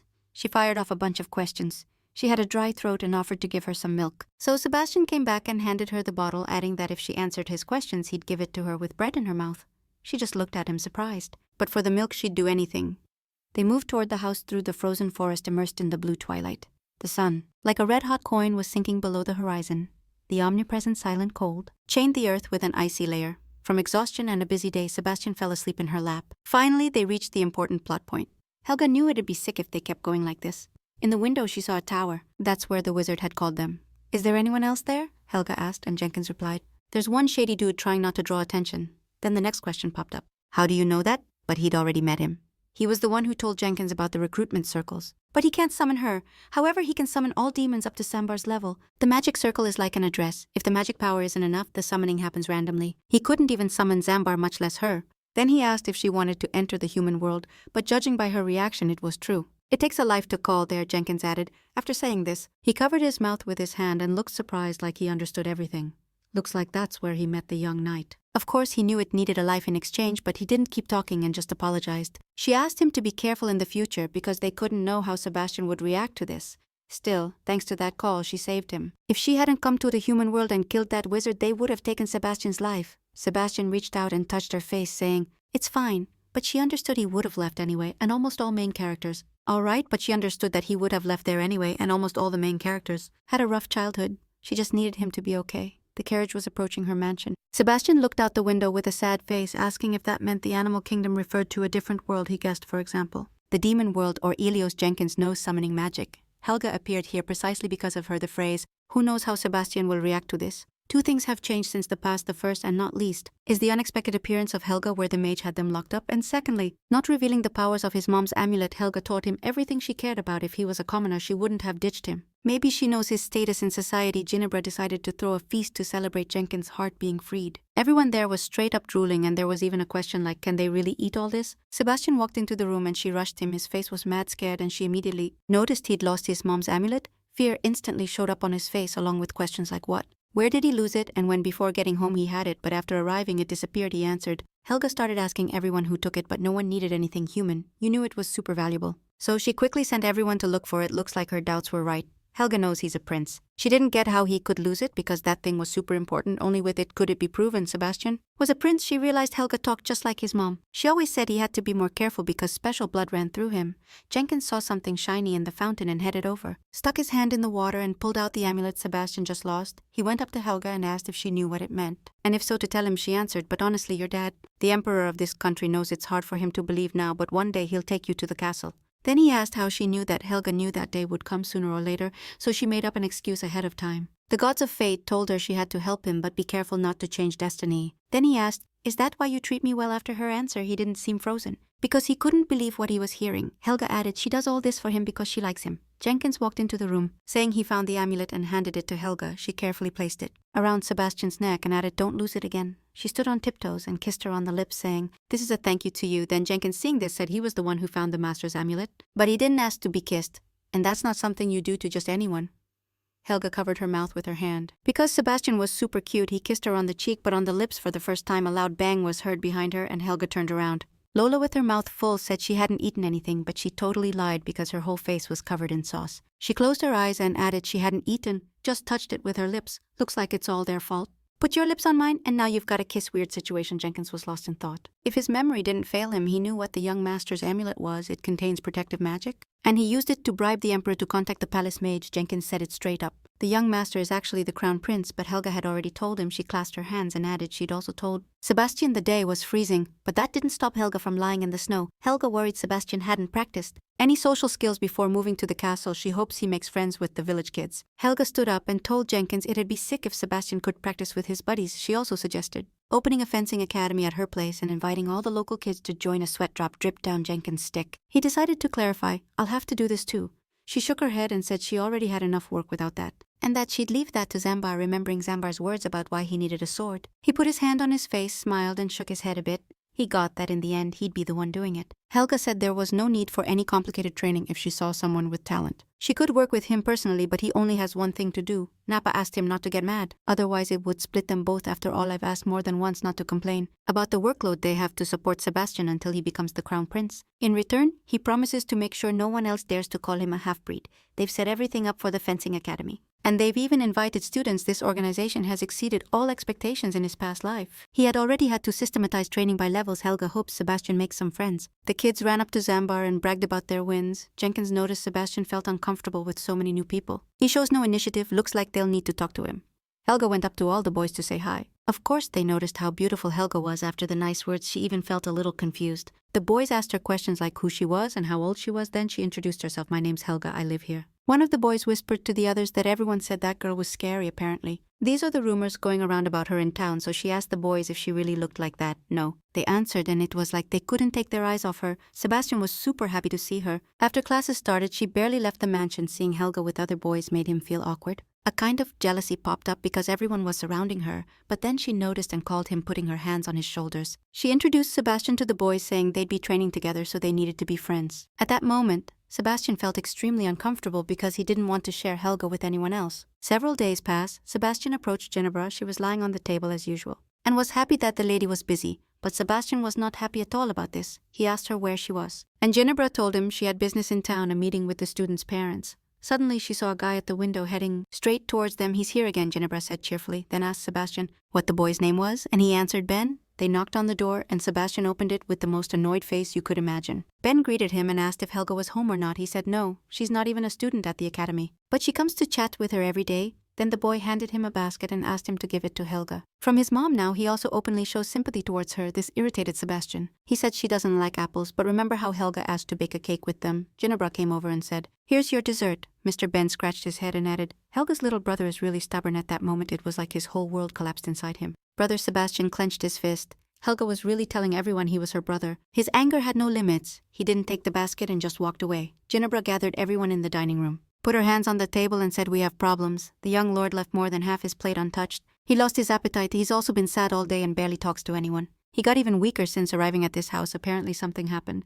Ginevra noticed that if they said he was sick, the princess would be really worried. Everyone knows how much Helga loves and cares for Sebastian. Jenkins added it was still worth telling, so they decided to fight over who would tell Helga about the little lord's condition. Lola lost this battle. She's just a dumb bear who can't properly express her thoughts. She fell to the floor and almost cried. Then Ginevra promised her that as soon as she returned, she'd catch her a tasty rabbit. Lola even asked her to swear this promise. "Hurry up or I'll be super scared," she added. What kind of oath is that? After these words, Ginevra and Lola turned around. Sebastian stood up, looked at them and asked what they were talking about now.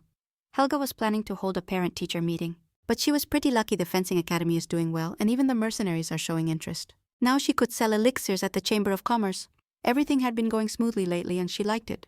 When she turned around, she saw Sebastian standing near the window staring at something intently. She immediately spun around like she sensed a presence. The silence in the dimly lit room was broken by the soft creak of the door. Helga entered the room and asked what he was doing. When her eyes, still reflecting the distant stars, met his gaze, he answered softly, "I'm looking at the stars. This is the first time I've looked at the night sky like this. Beautiful, yeah." Helga whispered, now standing beside him, her shoulder almost touching his hand. The question hung in the cool air, mixing with the scent of nighttime moisture. He slowly turned around. The light from the shooting stars seemed to reflect in his big eyes, and a soft blush appeared on his pale cheeks.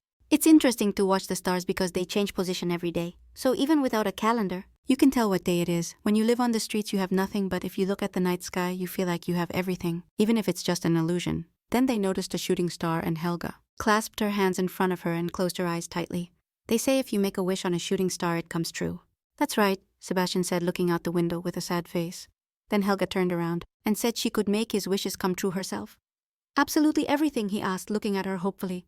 Sebastian took her hand. "Of course. I'm the princess of the animal kingdom," she replied, then asked him to swear first, placing his hand on her forehead. "A vow." She looked at Sebastian with a question and a bit of tension. "How do you know that word?" Helga asked. "Lola and Guinevere told me that in the animal kingdom, this is what they call the most powerful promise. A vow with her is like a vow with the ruler of all demons, so it's gonna be tough." Helga looked at his face lit by the stars, faced with that childlike hope. Her heart sank, but for Sebastian's happiness she was willing to do anything. "All right," Helga said without a hint of doubt in her voice. "Then let's do it this way. She'll make all your wishes come true when you become prince." Helga understood that then she wouldn't be in this world anymore, and this would be considered his last will. Sebastian Gerion Alicia. While saying this, he scratched some kind of symbol on his forehead. When he becomes prince, she Helga will fulfill all his wishes no matter what, even if she's no longer here. Their vow was sealed with a spell and a magic seal. Sebastian was walking down the street with the village boys laughing out loud. It was a relief for Lola and Guinevere not to have to tell Mrs. Jenkins. She told Helga, "You can't fool blood." In today's recap manhwa, little Lord Sebastian is super smart. Before he'd read a book in a month, now he does it in a week. Helga looked out the window watching Sebastian and his progress. His social skills even managed to make friends with the boys. She pointed out Sebastian's turning into a great kid. And with him, the empire will thrive. Zambar didn't get how the others kept it together. He really wanted to eat someone. Then Helga said that as soon as he returns to the demon world, he can eat as much as he wants. She said the same as Jenkins. Blood really can't be fooled. The salmon-eating bear and the nightmare demon that feeds on vital energy are all different from the half-breeds. They can't reach them. That's why they're angry, but also why they're similar. Suddenly Sambar jumped up and shouted, "How are we alike? I'm a half-breed." Helga asked him not to get worked up over her words. Then Guinevere stepped forward and said she really didn't understand anything before Yanbar and Jenkins. But she didn't get to say a word before Sambar suddenly turned into a puma and lunged at Guinevere. Helga asked what they were doing earlier, but he didn't have time to say a word. Suddenly Sambar turned into a puma and lunged at Ginebra. Helga asked what they were doing before, and then asked Yanbar to take his paw off her mouth. Ginebra begged to be let go because she wouldn't say anything, but Yanbar knew that even with her teeth clenched she'd spill everything. Sebastian was worried they'd fall off the roof, but Jenkins assured him it wasn't more than he thought. "I'll kill you," said Yanbar, trying to catch Ginebra. "Sebastian, I was worried I wouldn't get that strong because I'm not some beast, but Jenkins said I wasn't that strong anyway. But he'd be able to beat them. He just needed physical strength and his efforts wouldn't be wasted." Then he suggested Sebastian keep training. Helga decided the price of the love elixir could go up a bit more. She was kinda offended there weren't any aristocrats nearby to sell everything to. She looked out the window to see her and Jenkins training. Sebastian's already 12, turning into a 6 swordsman. She didn't even think he was that talented. Time to act. She changed clothes and tied her hair back in a ponytail. Once outside, she turned to Jenkins and said playing with swords like that made no sense. He looked surprised, then said she was strong, of course, but still Helga crouched to pick up the wooden sword from the ground. Then she got into stance, looked at Sebastian and told him to attack. Jenkins didn't think Helga could fight with a sword. Even if it's not obvious, she's a taekwondo and kendo master with 10 years of experience. All of Jenkins' moves were way too predictable for her. Hit after hit, Helga was clearly stronger. He had to step back each time and defend confidently. She closed in more and more until Jenkins' sword flew to the side. Helga approached Sebastian and offered to spar with him. After a few weeks, Helga realized Sebastian lacked skill. But she also pointed out he's insanely talented. One day he'll have to kill her. But for her, this is a pretty happy ending. After all, he's the main character of the novel. Summer, Sebastian's 12 guys. Shouts were heard in the street. The summer festival opening finally arrived. "Tomorrow's the start. If you leave now, you'll get there at night." She ordered Yanbar to go immediately and find them a place to crash. The guys packed their bags and took them to the porch. Jenkins grabbed Yanbar's stuff and everyone was ready to roll. Helga smiled and said, "Sick, let's bounce." Then Lola ran out screaming, "Wait, I'm coming with you." Her hype was off the charts because she was so ready to go out and have fun. But turns out bears aren't allowed at the festival and she can't shift into human form. Lola added that even though she's a half-breed and she's not, no one's to blame for being born a bear. So they promised to bring her a gift. Dazer, the summer festival, finally arrived. When Helga entered the reserved room, she got annoyed. Sambar made a call, the more the merrier. Helga said Sebastian would be in his bed then.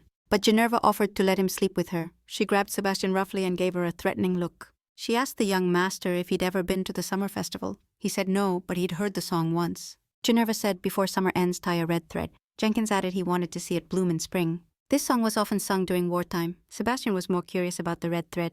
It was said lovers tie a red thread on their hands and spend the last night of the festival together. They'll stay together forever and after death be reborn as flowers in their beloved's garden. Helga even got up and asked when this war happened, to which Ginevra replied about 200 years ago. Her half-breed knows better why demons couldn't break into the human world. Then she corrected her. Because the war was between dragons and humans. The ice dragon sided with the people back then and started his journey in autumn to begin a battle with the other dragons in winter. These holidays, in today's recap manhwa, are more like a reminder of the value of time spent with him. That's why every city has its own summer festival. Sebastian turned to Helga, who suggested tying a red thread on festival day.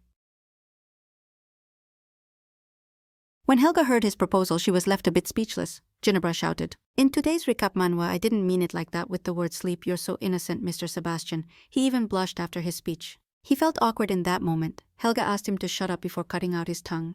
"Look, we're like a couple," said Helga. "The lady is like the sea at night, and the gentleman is like what happens during the day." Zambar didn't get why people were worried about such nonsense. Ginebra dressed way too revealing, and warned that maybe she wouldn't come back at night. Helga clapped and told them to be super careful and alert because the festival was full of thieves. "Now let's run," she shouted, and all her seriousness instantly flipped into mischievous joy, almost wild. They dove into a colorful sea of music and laughter. The air trembled with the beat of drums and the ringing of bells, and the air was filled with sweet, smoky, and spicy scents. Sebastian loved every bit of it, his eyes shining, laughing. He forgot all restrictions, giving himself up to the flow of the holiday carried by its carefree energy. There were way too many people. The crowd thickened, turning into a dense, uncontrollable mass. Sebastian was ripped away from Helga, dragged into a whirlpool of bodies, almost crushed. At that moment, Helga got scared. Her heart, which a second before was light from laughter, turned into a block of ice. The joyful scream died on her lips, replaced by a short, twisted horror. Seeing something was wrong with her, a passing man asked, "You good light hair?" She immediately realized only Emily had it. She handed over a handkerchief and said, "Here, take it." Sebastian was already running toward her. The young gentleman was way too scared for Helga. He said he'd wash the scarf and then return it, since they'd be there until the end of the festival anyway. Then Richard suggested she come to his performance the next day. He pointed to the side and said it'd start at 2 o'clock. As he left, he added she could bring her brother along. But he'd probably get bored. Maybe he'd meet Emily and then she could get to know him through her. His second favorite, Sebastian, was annoyed. It showed clearly on his face. He was getting more and more bothered that so many people saw him as Helga's little brother. Then he joked he could be the older one. Then he laughed and said, "Want ice cream, big bro?" Ginevra, seeing them, suggested they go dance. Helga held out her hand so they could go together. Smiling, she asked if he wanted to dance. "You shouldn't forget insults so fast just because of my smile." Why, every time he can't resist his feelings, he reaches out his hand and says yes. They danced, had fun, and didn't think about anything else. Helga grabbed her phone and thought it'd be a shame to go back like that. So she called Sebastian and he looked at her questioningly. At that moment, Jenkins and Yambar looked around to find the little master and the princess. She and Sebastian hid behind the building so no one would find them. Helga asked to keep secret what she was about to do, then pulled out her phone and asked to look. She thought it'd be fine if she had memories. Sebastian promised he wouldn't tell anyone.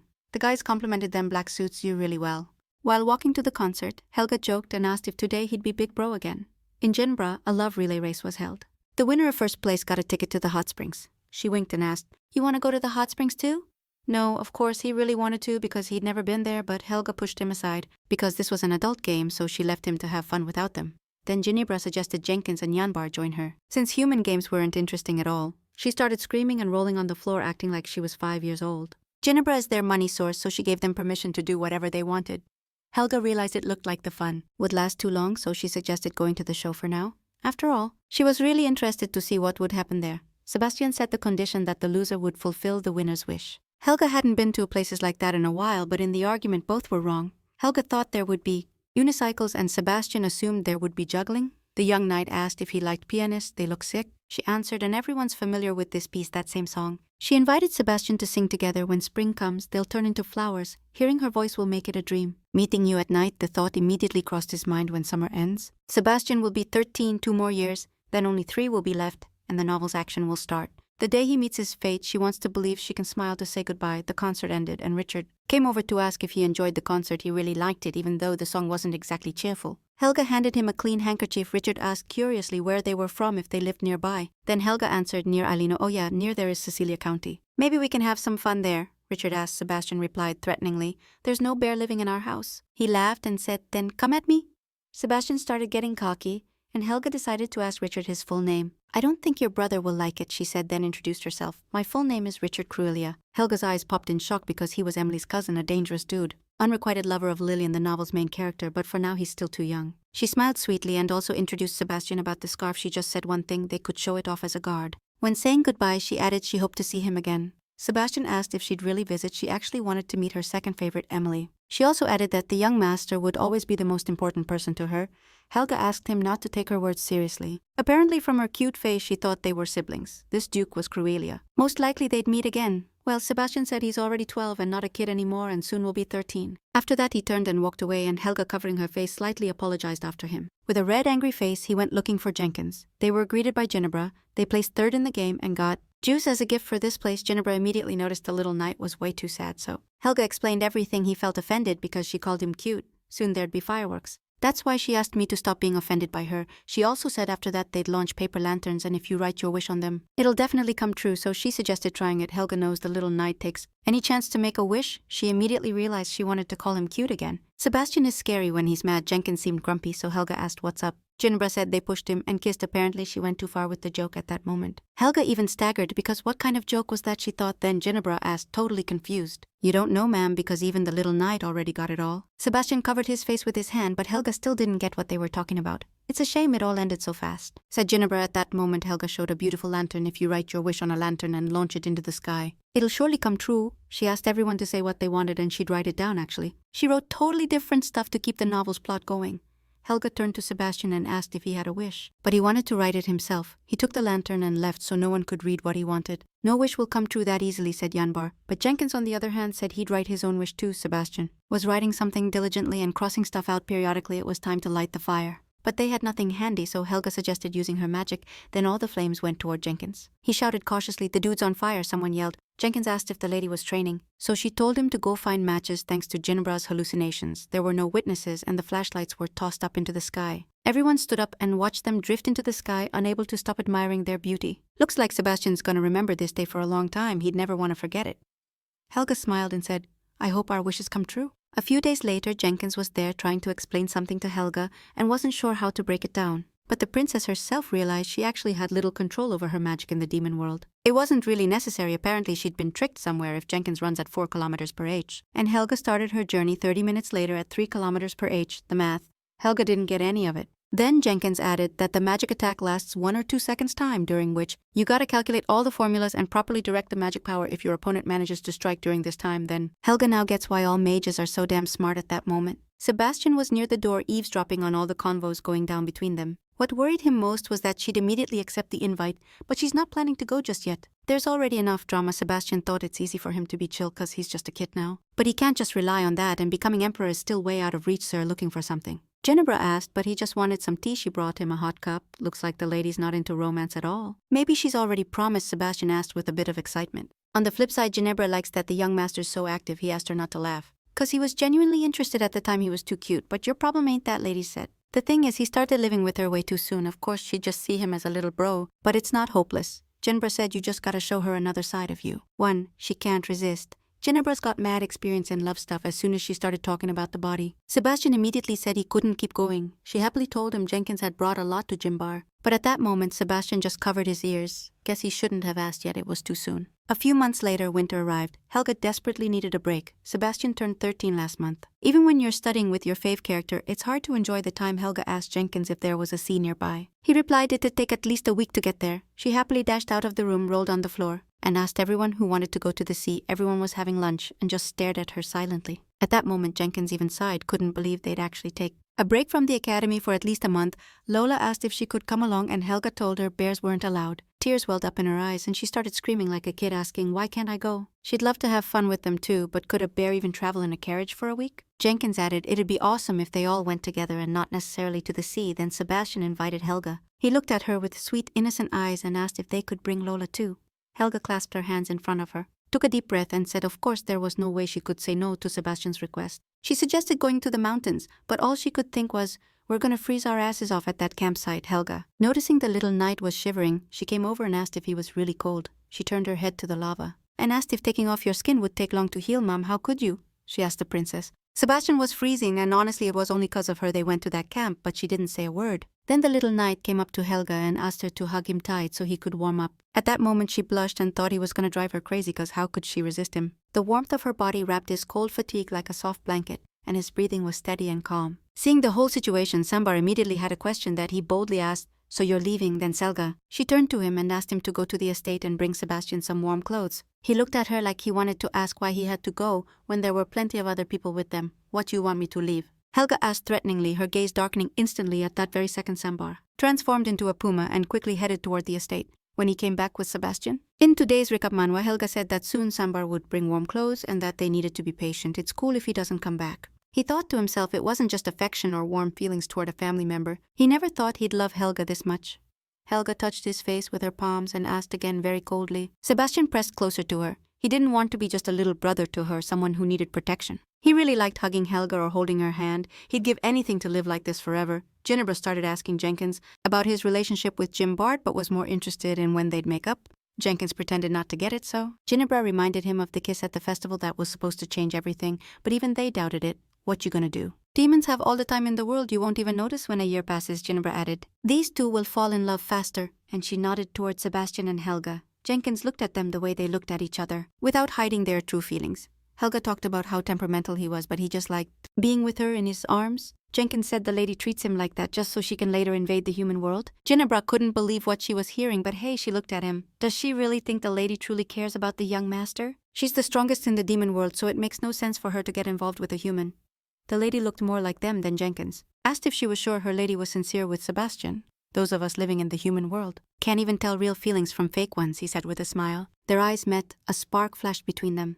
They decided to wait and see for themselves, not just guess and assume. Helga noticed Jenkins and Ginebra had become friends. The sun, a huge blazing ball, was already touching the jagged edge of the horizon. Its last almost horizontal rays pierced the frosty mist, lighting up millions of diamond-like sparkles in the snow. Selga gave everyone the task. Jenkins and Yanbar had to set up a tent, Lola had to bring firewood, and Ginebra had to heat water and cook dinner. Tongues of golden and scarlet flames rose into the cold air, twisting like living creatures and scattering upward like countless fireflies rushing to dissolve. Helga invited Sebastian to warm up with her near the fire, but he refused and decided to help Lola bring firewood. She tried to stop him, arguing that he might catch a cold. Jambar, standing to the side, was a guy who couldn't even bring firewood. And Jenkins added that the young lord wasn't that weak. Helga told them then they'd both be responsible for the young master's health. But Sebastian said he was fine. She watched him leave. Ginebra shouted, "Ma'am, the lake's frozen." Helga got up and walked toward her. With a kick, the ice cracked for several meters, and water started to seep through.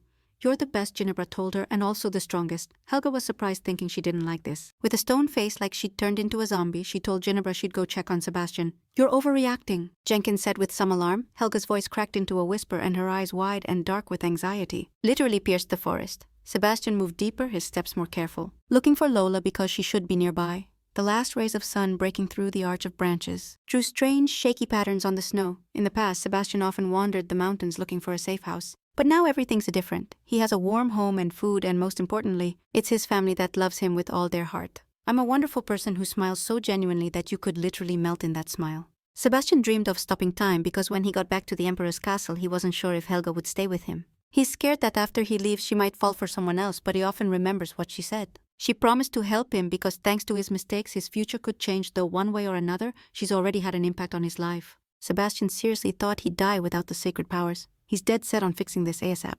So nobody dares say he can't be part of the ruling family just cause he lacks mana. It's all for Helga. He doesn't want to go through that again, but this is the only way to get her back. Then, hearing a crack behind him, he turned his head, hoping to see Lola, who he'd been searching for forever. Instinct made Sebastian look up toward the source of the soft scraping sound, and his blood ran cold. It was pretty dark. Helga was sitting by the fire waiting for Sebastian to come back. She tried to calm herself down, thinking maybe she was overthinking and just needed to let it go. Helga remembered Jenkins's words. He didn't want to turn him into some big shot because he thought too much attention might mess up the young master's growth. Sambar totally agreed because now his character was still forming and too much coddling could mess that up. Helga trusts him, but for some reason she just can't chill or stop worrying. Hearing footsteps, a fragile hope sparked in Helga's chest. Sebastian, the thought hit her hot and relieved. She shook her head sharply to the side. The bear approached, its huge shadow covering Helga. But she didn't even move, just sat there waiting. What the hell, Helga thought, a bear with logs? But its face was the picture of bored indifference. Sebastian stood behind her and just said they were back. Helga looked at Yanbar and Jenkins, who added, "They called me overprotective much, let's bounce."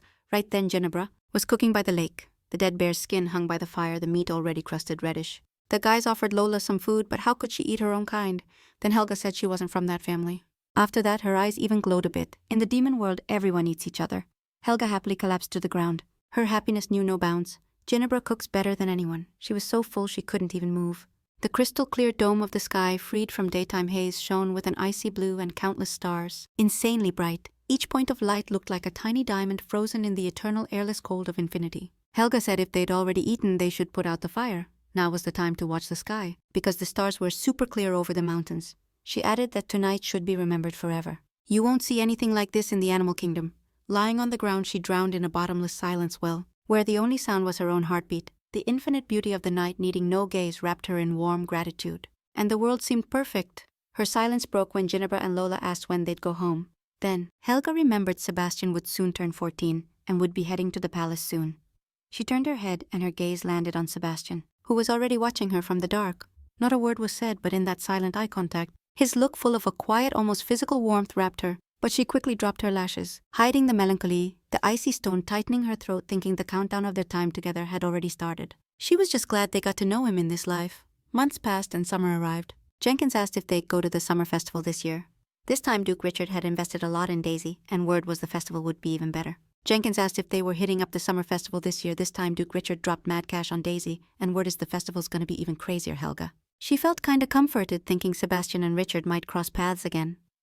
The young knight suggested they hit up a different spot, Helga. Helga said the fireworks this year would be next level, but she was more worried about the festival dude being into her. Helga added with a smile that they'd been there last year, and this time it'd be even more lit. Jenkins cut in on their chat and turned to Helga. Maria from his academy told him something interesting. The vibe in town's been leveling up big time lately. So they're planning to throw a summer festival this year, and he personally invited her to check it all out. Every house will be selling food or clothes, and they say there'll be puppet shows and embroidery displays. So many things, Helga said, clasping her hands in front of her. Ginebra suggested they all come up with something cool together, but Helga doubted it because she had no clue what they could showcase. Sebastian said with bright eyes, "It'd be way better if she went to the festival, like isn't this the perfect chance to hang out?" But in his head there was only one thing. This was his move to stop Helga from going to the festival. She sighed deep, saying if that's what he wanted then they could go. He was way too cute when he smiled. Helga suggested making a circus with a bear and a black panther. Sambar, looking grossed out, just said no.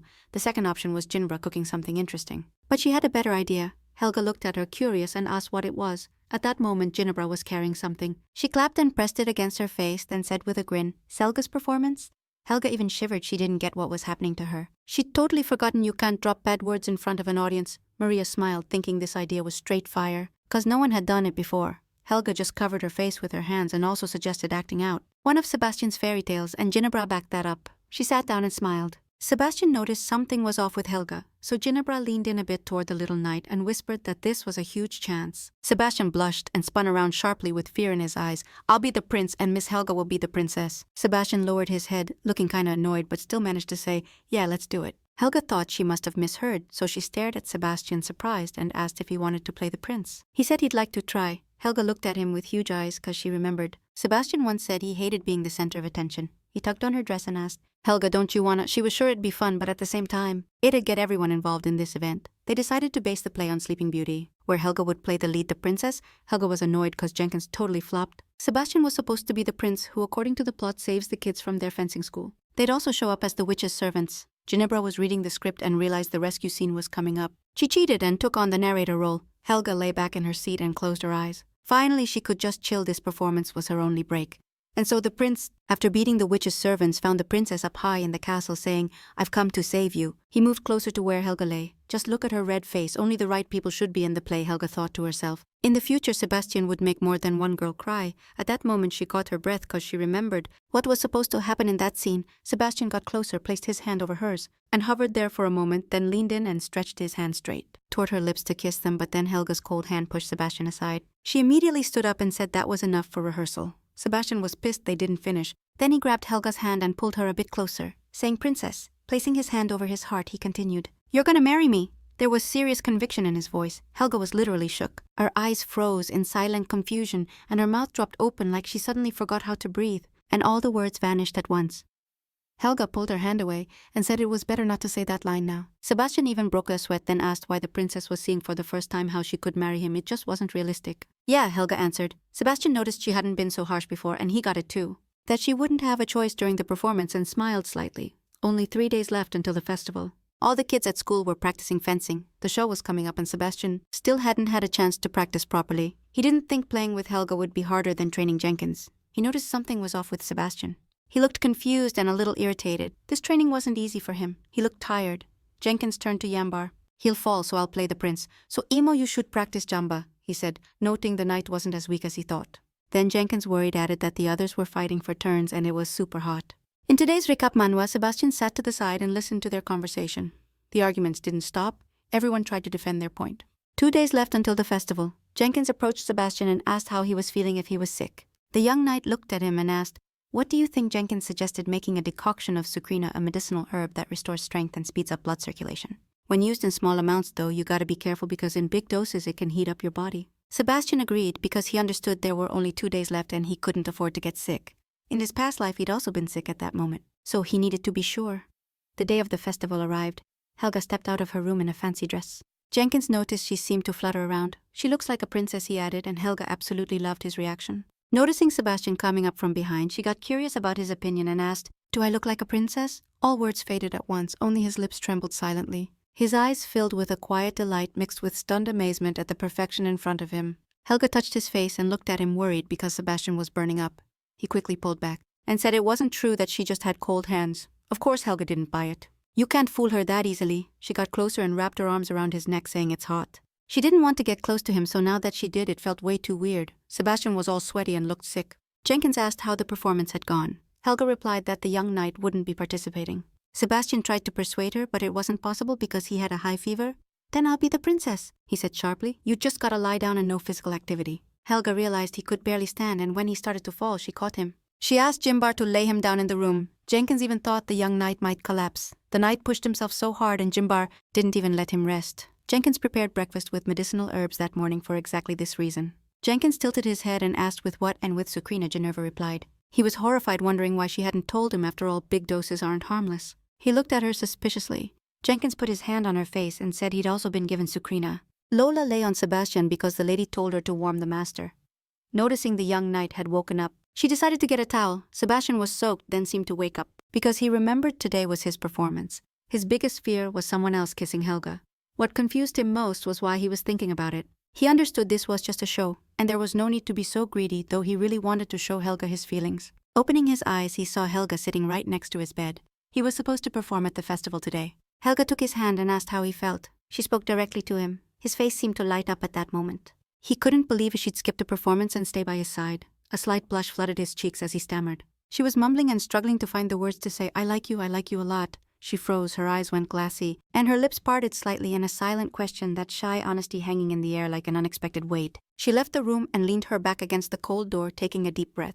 The shake in her knees gave away the shock of her shy words. A thought crossed her mind and disaster almost happened. She was glad Lola stepped in just in time and Sebastian's temperature dropped. She doesn't like that he's sick, but she's glad they cancelled the show. It was all an act. But Sebastian's line felt way too real. He seemed so grown up, and she was confused. And then during rehearsal, there was a chilling silence between them, his slight head tilt back and the way he pulled away. His hand was an instant defensive move. If he was in the castle, they'd have already found him a girl. But the way the novel tries so hard to stick to the original is crazy strong. If the story doesn't end like the original, the character who moved here will get blamed for everything, but how big this power really is still unknown. When he comes of age, the Demon King will summon Elga, marking the start of the story. Anyway, he'll go to the demon world and it'll be tough for Sebastian to live there, and there's still a year before moving to the castle. Helga walked into the room and asked what kind of show they were putting on. Naked people don't come to fencing class anymore. A lot of parents weren't thrilled that the princess turned out to be Shambar. Shambar stood next to Jenkins and watched him look for a book. Suddenly their fingers accidentally touched. The touch sent a wave of heat through Jenkins' skin. A blush spread across his cheeks, neck, and even the tips of his ears, making him quickly look down. Shambar's hand jerked back, like it was burning confusion showing on her face. They pulled away from each other like they were hot metal, their shoulders twisting in opposite directions in one awkward move, breaking the moment of contact. What's up with them again? Helga asked. Ginny laughed quietly, amused,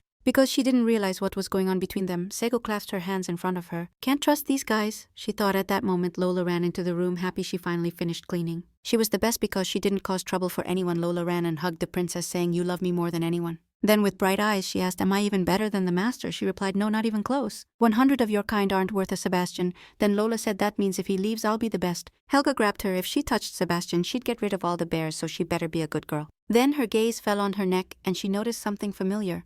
Looks like Richard's cruel handkerchief, who she was dying to meet at the festival. "The Lord said it suits him really well," Lola said cheerfully. If she likes him that much, how could she even think about killing him? Helga will never get used to demons, and she still has to live with them for another 5000 years. After a few days, rumors reached their mansion. People said they were blasphemers, apparently. It was because of Mary's disappearance that she went to the mercenary guild. She introduced the girl who's smart and good at fencing, so she should be able to handle it, but the house has gone quiet. Lola can now spend a lot of time in the garden. Jenkins noticed his lover Helga was pretty positive anyway. She didn't plan to live here long. She has the role of a villain who dies at Sebastian's hands, so Helga went to train with him, their swords crossed. Sebastian learns way too fast and holds his ground even without holy power. Everything's fine, but something still bugs Helga. She turned to the young knight and asked him to repeat it while attacking. He doesn't have to think about defense. He should strike at the first chance he gets. Helga pointed at herself with her finger. Sebastian's face was full of some kind of sadness. He wasn't focused on the lesson. Helga noticed this and then gripped the sword in her hand and ran to attack Sebastian. She jumped and lunged at him, saying he should want to kill her. Her sword clashed with his sword, and at that moment even his eye moved. Helga points out he's still defending, but the best defense is a savage attack. But Sebastian still can't wrap his head around how he could hit Helga, so he raised his hand and confidently said cats have 9 lives, so he should hit her. Sebastian just dropped to the ground and looked down, after which he carefully laid down on the soft green grass.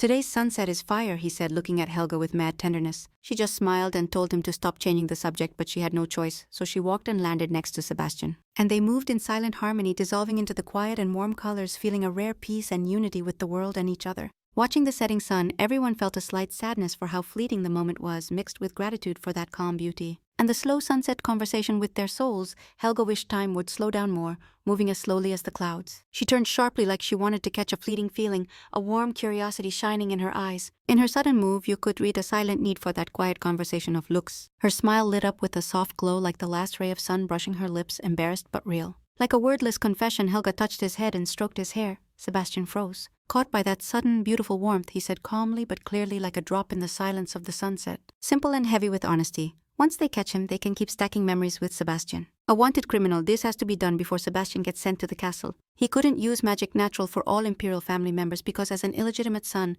many doubted him. He was the one who caught the terrible Calyx, so no one dares talk behind his back even if it happened by accident. But whatever if the credit's his in Remingo, they only talk about him.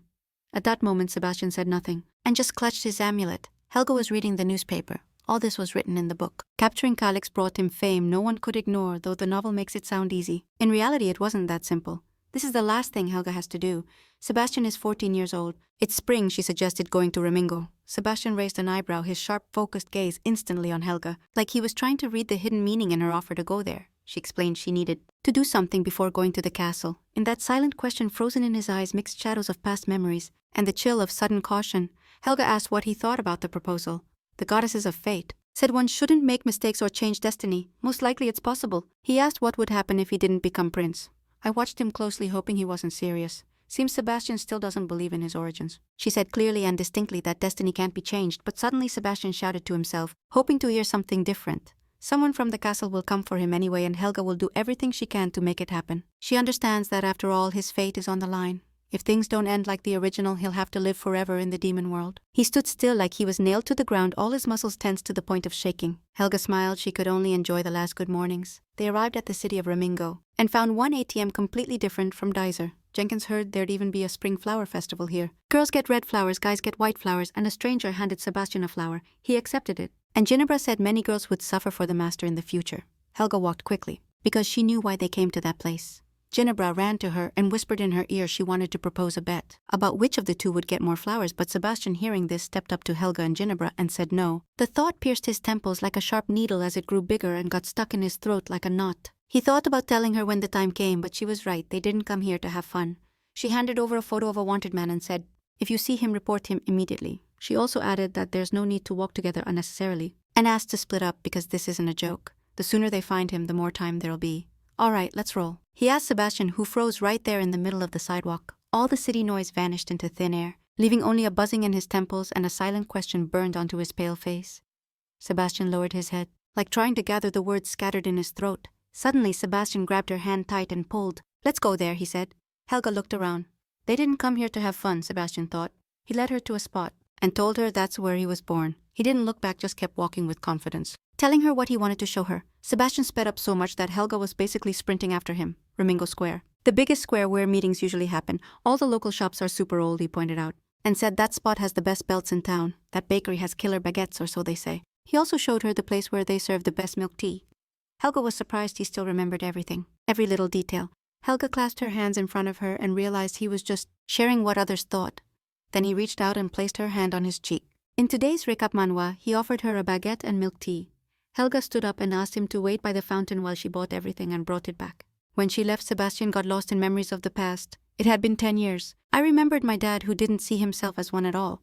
I also remembered how he yelled, "She left that brat behind," and then paid me to take care of her. Sebastian thought everything would be fine if he came back. They called his name and he snapped his head up. It was Helga, who had just brought fresh baguettes. He carefully took the baguette from her hands as his gaze slid over the golden crust. With a warmth so unfamiliar it was like it radiated sunlight, Helga worriedly asked if it was hot, to which he replied it was even better. Before Helga could take another bite, Sebastian shouted, so abruptly that she got a little scared. He suggested she go to his place. With every step they took, they got closer and closer to Sebastian's house. At the door he stopped and said, "This is it."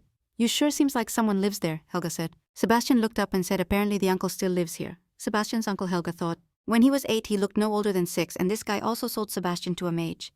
Helga worriedly said they could go back. Then Sebastian turned and looked at her, just adding with a smile that everything was fine. Crossing the threshold, the stench of decay hit them in the face. The room was a chaos scene. Furniture overturned, broken plates, and empty bottles scattered everywhere. There was nothing indicating human presence, no sign of cleaning, no sign of care, just the oppressive vibe of a place abandoned long ago, slowly dying. Helga jerked her head to the side, because she felt something was off. At one point she seemed frozen. Sebastian said nothing, and just clutched his amulet. At the back of the room, half hidden in shadows, a man sat at a dirty table, slumped in a chair with an almost empty bottle of cheap wine hanging from his limp hand. He looked at them with squinted eyes, his gaze especially fixed on Sebastian. Sebastian stepped forward, his face a stone mask of focus, only the tension in his cheekbones visible. His voice low and steady. "Uncle, long time no see." The man tried to stand. A hoarse, choked laugh escaped his dry lips. "Well, look who we have here. So you're still alive?" he asked with something sinister in his eyes. 10 years later, before my return in the fall. Thanks to him for leaving Sebastian, he met that same person whose kindness was like a warm ray of sunshine. Through the clouds, unexpectedly melted the ice around his soul, and now with that heat in his heart, he made the firm decision to let go of the heavy burden of the past and forgive his uncle. The uncle froze his gaze, a mix of distrust and slight contempt sliding over his nephew, as if trying to decipher some hidden meaning in his words that was incomprehensible or just a dumb joke. And suddenly the silence was broken by his loud, rough, almost hysterical laugh, completely lacking any real joy. He found it insanely funny, bent over, clutching his stomach, his shoulders shaking with convulsive sobs of laughter. More like a coughing fit. He covered his mouth with a fancy gesture that seemed fake and unnatural. The uncle spoke in a cold, sarcastic tone, a true aristocrat with exceptional taste. The man tried to hit him with the bottle, but Helga arrived just in time, grabbed Sebastian and threw him aside. The young knight lost consciousness and the man was right behind Helga, holding a shard in his hands. "They'll pay good for you too, babe," he said, pressing a piece of wood against Helga's throat. Helga couldn't believe how someone could sell their own nephew. She asked and looked at him with a wild stare, adding that he was talking about the scum that bitch gave birth to. 3 unknown men entered the room, one holding a rope. One of them grabbed her and tried to lift her, but she resisted. He found it funny that she still saw him as human. With a flick of her hand, Helga pushed one of the men so hard, he flew backward and crashed to the floor. The other 2 couldn't believe what they were seeing, their faces showing fear. "Why y'all so shocked?" she asked, then with a sharp move she slit their throats. After dealing with the uncle's gang, Sebastian, Helga walked toward him, moving with determination and confidence. In his eyes you could only read horror and a late realization of the inevitable punishment. This young avenger was suffering. Helga thought she had to kill him at any cost, but when she got closer she saw the wanted criminal Calix and shouted, "Grab him, the girl killed them all," he yelled, stepping back in silent horror at Helga. In that shout was all his confusion and late understanding of her power. With a sharp gesture he pointed at her and added that she was definitely a demon, and he also asked to have her arrested. Helga's gaze changed immediately. She and Sebastian were sitting at the table, and the young knight was worried something was wrong with his hand. He examined it carefully, but Helga reassured him that everything was fine and her arm didn't hurt. Helga leaned on his arm and looked at Sebastian, thinking he was so brave. That's how it was in the original. They caught the criminal. The best move would be to have fun for the rest of the fall and prepare for the separation so it wouldn't hurt later. At first she wanted them to go to the sea. They entered the room. Helga immediately asked the investigator what punishment Calix would get. The man replied they'd cut off his limbs and tongue, then throw him out into the city. At that moment, Calix was in another room under guard. Helga wondered if Sebastian was shocked by such a cruel punishment. Sebastian looked at her and softly said thanks. "Really, thanks for always being there for me," and he placed his hand over hers. Helga also thanked him for growing up and becoming such a good guy. She was totally sure the young master would be happy, like in fairy tales, Helga added. Happily ever after. The investigator's gaze immediately fell on Sebastian's amulet. From his expression, it was clear that amulet looked very familiar to him. Sebastian noticed his hesitation, so he looked at him questioningly. The investigator immediately decided to introduce himself, bowed, and said, "Hi, my name's Rohan," carefully asking Sebastian to show him the amulet. Taking it in his hands, he began studying it carefully. Rohan was on the Emperor's side and played the role of Sebastian's watcher. The Empress's lady-in-waiting fled, taking the child with her. No one stopped her because of the resemblance between the child's eyes and the Emperor's. However, the Crown Prince, son of the Empress, died in an accident and the Imperial Palace was forced to start the search. The illegitimate son of the Emperor had only 2 distinctive features: amber-colored eyes like the Emperor's, and also a gift presented by the Emperor to the lady-in-waiting that only the ruler himself and his closest servant knew about. Rohan thought it was true when he opened the amulet and saw a note with the name Sebastian. He placed his hand over his heart and said, "Sebastian Cherionagisha," after which he added, "You, the Crown Prince of the Egyptian Empire." He also said it's hard to accept, but it's true. Helga kept playing her part, pretending she had just found out that Sebastian the Crown Prince today, November 10th. Her face was really way too scared because things had sped up. Investigator Rohan decided to speak directly. "Your Majesty," ordered the elimination of everyone who knows about His Highness's past, because in the future it could either help or harm the prince. Sebastian's face darkened and he said through gritted teeth, "You won't tell anyone." But Helga remembers Rowan said this 10 years ago because the crown prince lived a wild life, but all the kids who could have been his were killed. Helga's not someone who breaks easily, but if someone attacks her home because of Sebastian, it's gonna be real tough. So he has to become the crown prince because she might die. The somber, saddened face cracked at the sound of his name. Helga, don't worry, said Sebastian, taking her hand and promising to do his best. He'll protect her, and definitely come back later, so he asks her to wait for him, after which he'll make her happier. He reached out and caressed her cheek, and on his face you could see it was time to part ways for a while. Please wait for me, I'll definitely keep my word, added Sebastian. Actually, Helga wanted to keep living with Sebastian. And if she met Liliana, she'd hear all her worries about this. She wanted to see her happy face in person. Looks like Sebastian was also gearing up for this breakup. They sat down and looked at each other. With genuine smiles on their faces, Sebastian asked her to turn into a cat so it'd be easier to say goodbye. Helga smiled sweetly at his request. She wondered if they'd see each other again after all in the near future. He'd returned to the demon world. Investigator Rowan just stood there watching them say goodbye. He turned and added as he left that it was already late, so he'd prepared a place for them to rest in the next room. Helga said she regretted never going to the sea because she would have been willing to take even Lola there. Sebastian asked if she knew how to swim, to which she replied she'd been salmon fishing in the river. She told this story with unease because she realized there wouldn't be more time to be together. Helga looked at Sebastian tenderly and turned to him. She said, "You know a happy ending awaits you." She also added that although his path won't be easy, sooner or later he'll become emperor. "Know that I was happy by your side," said Helga with a sincere smile. Sebastian's face turned sad. He didn't understand why she talked like they were saying goodbye forever. Helga lowered her gaze a bit and replied, "But who knows, after all, you never know when you'll see each other again. It's better to say it all now than regret not doing it later." Sebastian suggested tying them with a red thread. Helga smiled and said, "You should do that with the person you truly love." She looked at him and added that of course she loved and adored him. "But this is a completely different kind of love," she apologized. Helga said there's no such concept in her kingdom, so she doesn't really get it. Sebastian listened carefully and a bit of resentment showed on his face. He took her hand decisively and tied it with a red thread. Sebastian suggested they smile the next time they met. Helga shivered slightly and a soft pink blush appeared on her face at their first meeting. They also sat and talked all night. She hopes that despite returning to the demon world, she can come back here again. Then, the only thing she wanted was to hold his hand again and stay with him till the end. Sebastian stayed still in the carriage, his heavy fixed gaze pressed against the cold glass. He saw her figure outside the window, and in that image there was a cruel clarity. Their paths diverged forever. The carriage pulled away from the frozen figures, his dark body dissolved into the twilight light. Sebastian caught the last silhouettes through the dusty glass. Helga and Rowan stayed frozen in the empty square. Shoulder to shoulder, silent witnesses to their departure, Helga's eyes followed the leaving carriage, and in that silent look, you could read farewell and helplessness the investigators? Rowan looked at Helga with some concern, and asked if they managed to say goodbye. Then he fired back a question: why was she staying there and not leaving with Sebastian? Turns out Investigator Rowan still has some unfinished business here. You're sad, he asked. After that question she froze because deep down she was worried Rowan also thanked her for taking care of His Highness. All this time he handed her the bag and added, "It'd be better if they moved." Helga tensed up a bit and a drop of sweat even ran down her face when she opened the bag. She saw a huge pile of gold coins. Rowan feels Helga's presence could harm Sebastian. She grabbed the bag and glared at him threateningly, and after that said, "Don't you think you should think first and then talk?" But if he wanted to intimidate her, he wouldn't have tried to talk. In today's recap manhwa, he showed her a small bottle containing a blue liquid. It was a medicine that could erase memory.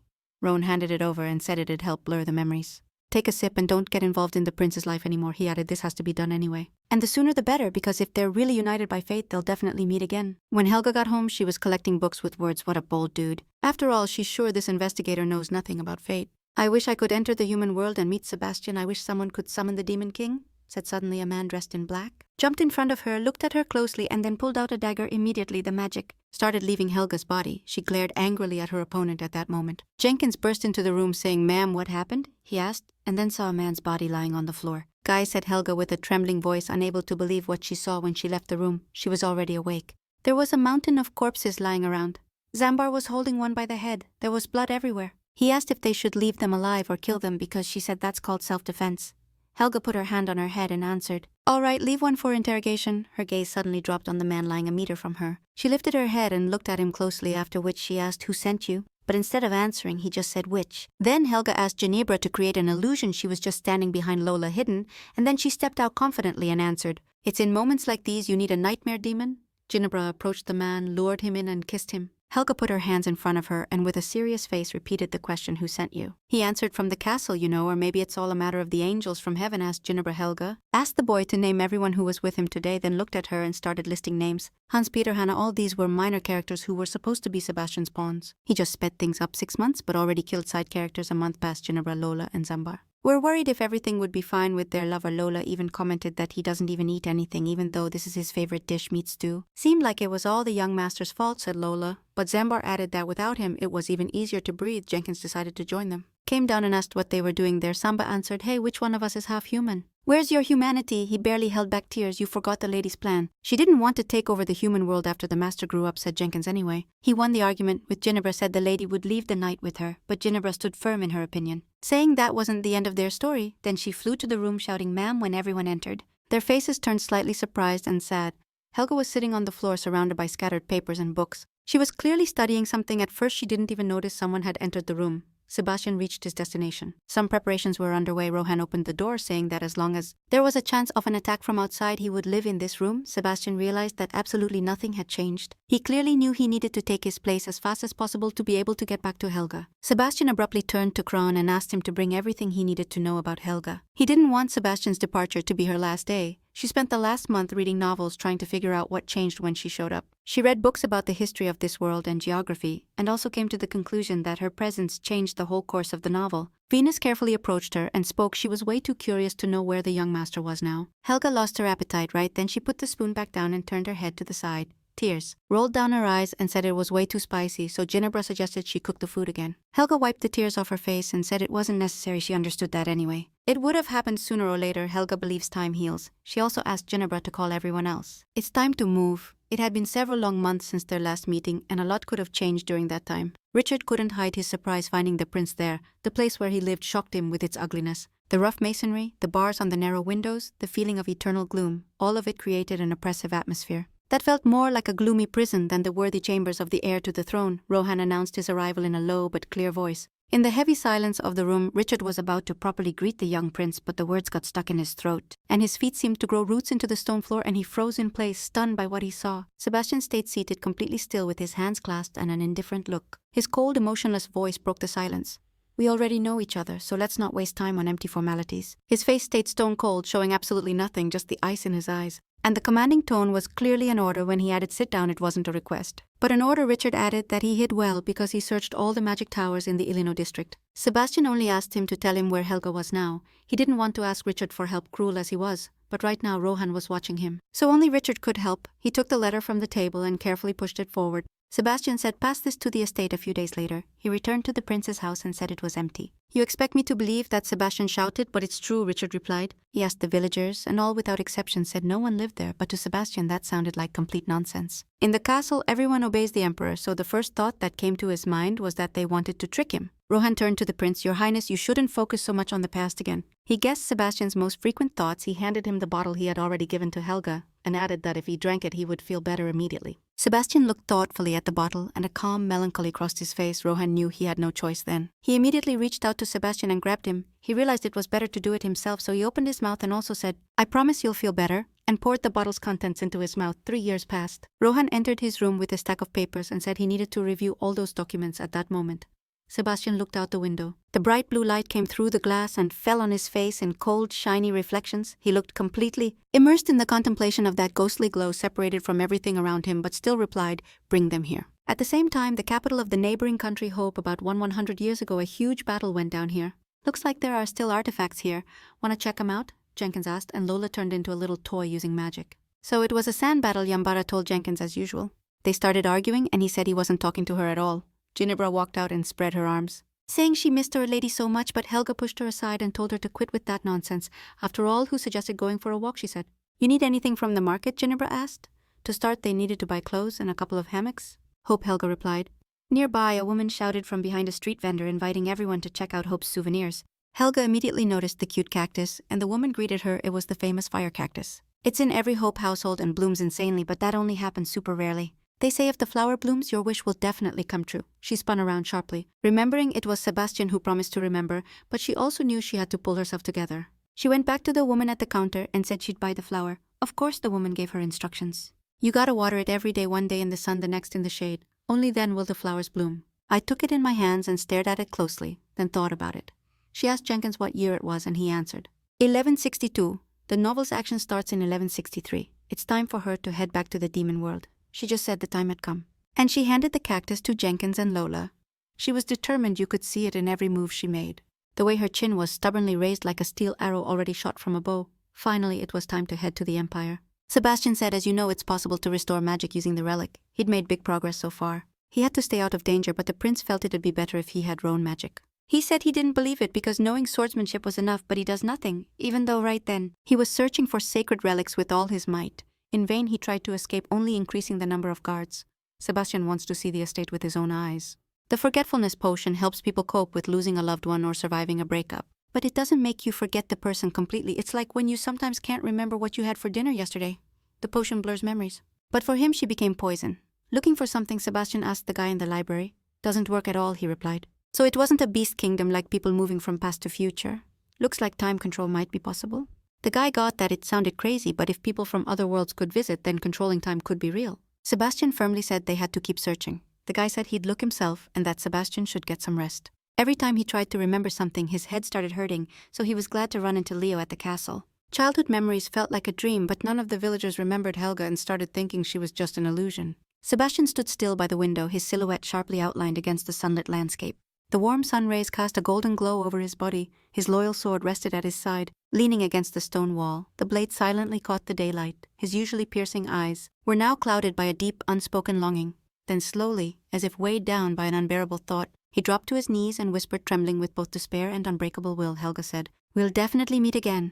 The cat-shaped earring sat in a tree as she thought about how it was possible to protect herself so strongly with sacred power. Sebastian had been searching for sacred items for 6 months and had spent the last 3 years living in another country. In today's recap Manhwa, to avoid messing up the original plot even more because of her, Sebastian returned home 6 months earlier, and maybe all the events changed too. He definitely has to reunite with his babe despite all his efforts. The novel's actions don't follow the original plot. 6 months ago in 163, Helga still couldn't focus. She was about to read a novel once again. But she couldn't even see the pages where Sebastian and Liliana were. What pissed her off the most was how kind he was. Because of her naivety, she falls into a trap. Of course, Sebastian couldn't help but fall for her pure heart. Helga exhaled, knowing she needed to chill. For the last 6 months, Sebastian hasn't left the castle at all, and initially, Liliana was kidnapped by bandits and Sebastian saved her, but the problem is those same bandits and absolutely everyone else were already killed. Helga stood up and looked away with determination, thinking all this is because of Sebastian's fate, as she slightly opened the door. She asked Jenkins and Yanbar to check the situation. It's time for her to wrap someone because she needs to fix her mistake. At this rate, the naming ceremony will be postponed, said Roan. He thinks Sebastian was right. They should focus on gathering relics. Honestly, he had no hope of getting out. A few days later, he was assigned a guard to accompany him on his search. It was a huge honor for them to serve the prince. Long time no see, Sebastian said with a smile. She graduated with honors from the Magic Academy. Alicia Leo is an extraordinary healer, and they hadn't worked together. Not even before his return, but Sebastian was still uneasy about something. The lineup changed after his return. Peter was the leader before, but Sebastian hadn't even seen him in the castle. Sebastian turned to Roan and asked where he should start looking, since it turned out he had already scouted several places. They still had to explore one of them. About 10 years ago, an incident happened at the Gertia temple. All the priests heading to foreign lands for missionary work disappeared. Sebastian immediately remembered they wanted to go there with Helga. There are rumors they might have been attacked by local bandits, but no one's been there for years. It'd be better to cross the Dragon's Valley. Roan showed it on this map and added he'd also look for clues in Dekardaser and the Gertia temple. Memories flashed through Sebastian's mind. Just mentioning those 2 places made him miss the insanely good times they had together. Roan noticed Sebastian was lost in thought and turned to him, the prince. Then he lifted his head and said he had to go to Daisy and leave from there immediately. Roan said he'd need a day to pack. Sebastian turned to Lena and asked if there were mercenaries nearby. Then he wrapped the area with his magic and replied he didn't see anyone who could be watching them. It seems Sebastian was just imagining Helga's presence. Leo tried to cheer him up, and Lena said they should have some fun since they were outside. Sebastian approached them and said he'd like to inspect the 163 estate. Early March, Helga clarified that everyone understood the operating principle. This magical invention of hers is based on the principles of nightmare demon penetration in human dreams. It requires a magic circle to work. But it's different from the ones used in past lives. "Ma'am, you never cease to amaze me," Jenkins said. "This is a real find." "But what would you need it for if you were going to kidnap someone?" Helga yelled. "That's why they call you ignorant." "You'd better shut up and stop talking nonsense," added Ginebra. In her past life, she worked in the police and now she kidnaps people. It's hard for her to go against her principles, but she simply has no other choice. After all, everything she does is for Sebastian. She also asked not to show that they know him. He must not recognize them under any circumstances. Her voice, calm but not open for discussion, floated in the air like a heavy warning. Everyone listened carefully to the lady's instructions. Their postures were tense, faces focused, but only Ginebra smiled. She trusted Jenkins more than anyone. So the task would be appropriate. In that look you could read unconditional trust earned over the years. "So what's the hardest part?" she asked directly. Used to calling things as they are, Helga also asked them to watch Sebastian in the castle. At this point, Jenkins was surprised and asked, This last task triggered a totally unexpected reaction. Jenkins, usually unshakable, straight up raised his eyebrows in surprise. He genuinely thought Madame Helga would keep such a personal matter to herself, the Prince Sebastian himself observed. Because they were tied by those threads from the past, no matter how much he tried to stop the Demon King's summoning. She realized her body couldn't handle this for much longer. Her presence would only bring up old wounds. Better to focus on the original plan, no room for mistakes. The Red Roses Hotel didn't want their identities leaked. Maybe they shouldn't hit up such a pricey spot. Sebastian was dead set on staying there, Line asked. Sebastian, you know this place. He said he didn't remember it well and asked for some time. Because he wanted to walk around a bit. Looks like Helga and I didn't stay here when we came to the festival. It was a spur-of-the-moment decision to come here. This is where they launched flying lanterns. Maybe I shouldn't have changed my mind then. Sebastian remembered grabbing a lantern and starting to write his wish on it, but who'd know that wish would never come true, his face clouded with those memories. A shadow fell over his usually reserved features. The corners of his mouth dropped almost imperceptibly, and in his eyes, staring into nothing, flickered a silent melancholy for days gone by. He recalled Helga's words. When she said one day he'd swallow up all of high society, but it looks like in the end they devoured him. At that moment he even forgot himself, because you don't smile at a prince. Meanwhile, Belaine arrived at Dazer. Helga said it was time to start. Roles were being assigned. Jenkins was watching Sebastian Yambar, was keeping an eye on the mercenaries who'd kidnapped Liliana. Guinevere was prepping. Lola was spreading rumors in Daisy that a bandit group had stolen a sacred relic. Jenkins reported and confirmed Sebastian had entered the hotel. It was Ginevra's turn now. She was next. Just needed to clear up the hotel's name. Red Rose. They stayed there during the festival. After her reply, Helga got sad. The knight had grown a lot and was taller than her now. In today's recap Manhwa, the master really has grown a lot, said Ginevra. Helga always remembered that Ginevra had some not-so-great thoughts about Sebastian before, so she immediately said, just try to do something to Sebastian. I realized I needed to control myself because I couldn't mess with the original flow. The next day, Ginevra did an excellent job. The master and his servants went to the temple. Their forces weren't easy to handle. Even with 15 mercenaries, Helga told Jenkins to leave before he got caught. She also asked if they needed to call him, but the answer was he'd come on his own. Now all that's left is to wait for Sebastian and Liliana to meet. Helga's thoughts were anxious because she knew it wouldn't last long. That's why she kept repeating a phrase in her head, I hope my body can handle this. They were getting close to the big stage. So Helga asked them to gather, paying special attention to Lola. I asked, is Liliana already at the door? But she stayed silent, just watching as Liliana's assistant said all this was dangerous. Liliana looked towards the door and said, Maya, looks like someone's coming to help us. Helga was glad everything was going as planned. Liliana stayed at the door waiting for someone to save her. Once it opened, she fell surprised into Sebastian's arms. It all ended with a kiss. Sebastian would have to take responsibility for what happened and postpone his trip. The main thing was that everything went as planned. She held the comm device a bit nervous. After that, he'd go kill her, and she'd disappear from this story. The princess asked if Sebastian and Liliana had hugged. Helga kept asking Lola questions, but she didn't answer. When Helga asked if they kissed, she only heard a faint scraping noise on the device. Sebastian entered the room and looked at what was going on. Liliana was sitting on the floor with her hands tied. But what surprised him most was seeing a bear sitting in the corner right behind her. To what extent Helga seemed happy that all the effort wasn't wasted because they finally met Liliana. Lola broke down crying because if the lady finds out, her punishment will even be written in the demon world's history book, and there's no way she's letting that happen. So she bolted straight into the depths of the forest. She's Lola, who loves the princess more than anything in the world, and she's just been handed the most important mission ever. Right now she's playing with a toy, watching everything go down. Her pink hair looks like cotton candy, you just want to eat it up. It's a bummer she needs to stay alive to pull off the mission. The cotton candy dropped just like the lady said. Apparently the signal had to be given twice.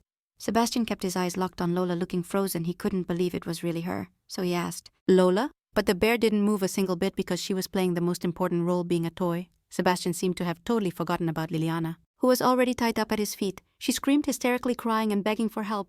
Lola was so scared the master recognized her. But it's all good, princess, she thought to herself. Lola clearly had issues using the comm device. Sebastian stepped closer to the bear, but she tried not to react. Her heart was pounding so loud she was scared he'd hear it. The prince started thinking Lola's fur was a different color, and why would she be there? Liliana kept screaming and begging for help. Please help me. Why? Sebastian asked when his gaze finally landed on her. He got a closer look. Help, she said, looking like a ghost and super sad. They actually kissed, and Helga's question came through the devices. No, it's gotta be done twice, she told Lola. Maya screamed because she noticed the toy moving. Sebastian asked, fully sure it was still Lola. Maya said, yeah, look at her paw, it definitely sat differently before. At that moment Lola tensed up, because it looked like she'd been exposed. Lola, Sebastian said to her, I'm not putting, the bear shouted and stood up. Liliana immediately grabbed Sebastian's cape and said, the bear's talking. At that moment, he shoved Liliana away and harshly told her to back off. Lola, why are you lying? Sebastian asked. He moved right up to her and demanded an answer immediately. Lola begged the knight to pretend he didn't see her. At that moment, Sebastian chased her running as fast as he could. Lola begged Helga to call her, and Helga asked why she was running, to which she replied, "I'm scared you won't be able to summon me." "Lola, why are you running?" Sebastian shouted. This was his only chance to learn more about Helga. Sebastian realized Lola had stopped. He immediately knew she was talking to Helga. Just a little more and he'd catch her, but Lola quickly asked to be called. She lied, saying there was a hunter here. As soon as Sebastian got close, she vanished into thin air. He stood there for a while, not understanding why or what her purpose was for running from him.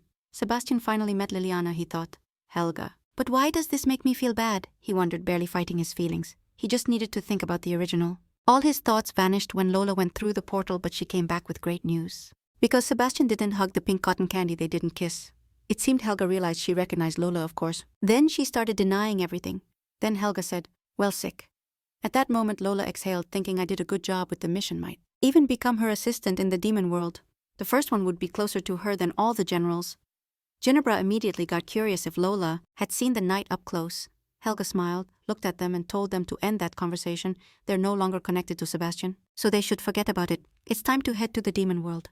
Sebastian sat down on the floor holding his head. He couldn't believe everything had gone down like that. He didn't find out anything about Helga, the looks that followed him from the castle to Daisy. Sebastian didn't get why or what she was running from. Sebastian finally met Liliana, Helga thought. But why does this mess with me, she wondered, barely fighting her feelings. She just needed to focus on the OG. All her thoughts vanished when Lola stepped through the portal, but she came with some sick news. Why didn't Sebastian hug the pink fluff? They didn't even kiss. It looked like Helga realized she recognized Lola, of course. Then she started denying everything. Then Helga spoke, "Well, sick." Right then, Lola breathed out, "I did a good job on the mission, so maybe she could become her assistant in the demon world, the first one closer to her than all the generals." Ginebra got curious if Lola had seen the knight up close. Helga smiled, looked at them, and told them to wrap up that convo. They're no longer connected to Sebastian, so they should just forget about him. Time to head to the demon world. Sebastian sat down holding his head. He couldn't believe everything went down like that. He found out nothing about Helga. The looks that followed him from the castle to Daisy, the rumors about sacred relics, the unusually small and weak band of thieves, it all seemed like Helga's doing. She's definitely helping, but he doesn't get why. Why is she pretending they don't know each other? Sebastian decided he needed to hit the estate, but first he had to find a solid excuse. Rohan went back to where he met Liliana. She was standing with her maid, chatting with Lena and Leo. "Why are you still here?" Sebastian asked. Liliana looked at him with fiery eyes and said, "They told me you're a traveler, but he treated her way too harshly. She wasn't interested in him at all and told him to back off." She turned to Lena and said she needed to get to the estate ASAP and also asked her to keep Rohan busy. The carriage ride would be super long, even though he was just a kid back then and doesn't remember it clearly. Lena raised her hand and said she could help with the carriage only if he let her come along. Sebastian spun around with a dark look and asked, "Why do you need extra luggage? Since you got kidnapped, you'd probably want to scope the place out." No one had ever seen someone so dumb. It was like a light bulb just went off in his head. "Listen up," Sebastian said, and the girls immediately went quiet, waiting eagerly for what he'd say next.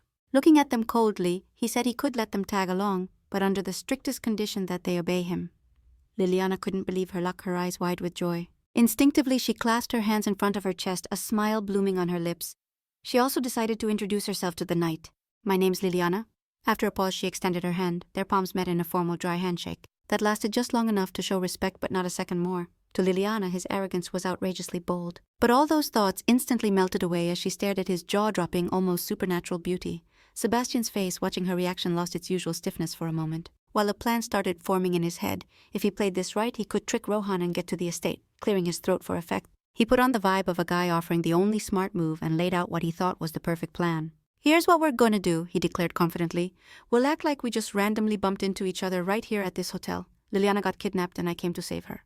"'Cause you don't need a special reason to save someone." Then the girl on the left asked, "You think he'll buy that story?" Sebastian said, "Yeah, that'd be even better because he'd think another woman had stepped in." "The only catch is they gotta make up a story about their stay at the hotel." Liliana leaned toward Maya and whispered in her ear, "That blonde guy's got an interesting vibe, but I've seen him somewhere before." His face looked super familiar. Sebastian cut their convo short and said it was time to bounce, no point wasting time. He turned and said, "Let's go, what are you standing there for?" Finally, they reached the estate, but it looked rough as hell. "Here?" Liliana asked, a bit scared, cause the place looked like one of those haunted houses. He told the girls to wait in the hallway for a bit. He needed to scope the place out. He carefully opened the heavy oak door and immediately got cautious, wondering why the hallway felt so oppressively empty and unfamiliar. "Helga, I'm back," he called out loud but with a hint of anxiety in his voice as he walked down the dark, silent hallway. Hearing the echo of his footsteps, then unable to stand the eerie silence, Helga screamed desperately and slammed open her bedroom door with force. But in the spacious room lit only by the faint light from the window, no one was there. Helga's stuff was all in place. Only the ticking clock broke the heavy silence. He called out Helga's name over and over, but all he got back was dead silence. Then voice choked with anxiety. He started yelling Zambar's name. Looking around, Sebastian checked every room, but Ginevra and Lola weren't anywhere. A bitter sadness squeezed his throat. Why was it so empty here? Where had everyone gone? He called out to Helga over and over, but all he got was dead silence. Then voice shaking with anxiety. He started screaming Zambar's name, looking around. Sebastian checked every room, but Ginevra and Lola were nowhere to be found. A bitter sadness squeezed his throat. Why was it so empty here? Where had everyone gone? That thought hit him as his footsteps echoed through the quiet house. He entered Helga's room. It was empty. The bed was made and memories flooded his mind. Suddenly a creepy laugh came from under the bed. From the thick shadow behind him where the bed blended into darkness, a low voice that gave him goosebumps said, "I told you. You'll never be accepted in this family. You'll be a stranger here forever." The words dripped like silky poison.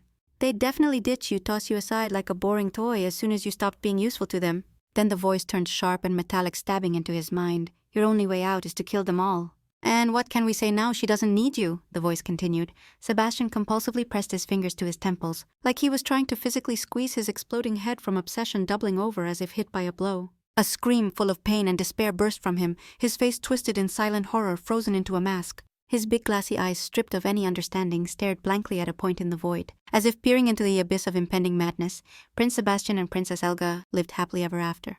"You're alone too," a cold echo whispered behind him. Invisible ghostly hands reached out to wrap him in a deadly embrace. No, Sebastian jumped, snapping out of his stupor. His desperate, rage-filled scream shattered the silence and his hand clenched into a fist, white with tension. Yeah, she must have had her reasons, Sebastian thought. After all, Helga definitely wanted him to be happy. She left the house, Lola ran away too. Everything happened for a reason suddenly. Sebastian remembered the office and that there might be clues left there. He froze at the threshold, his face, a mask of hopeless despair and confusion, like the last anchor of hope had vanished without a trace. He walked slowly among the dusty shelves, his gaze sliding over the blind spots of shadows, and suddenly stopped. In a corner, lurking like a stone guardian, stood a huge safe, its matte surface faintly gleaming in the dim light.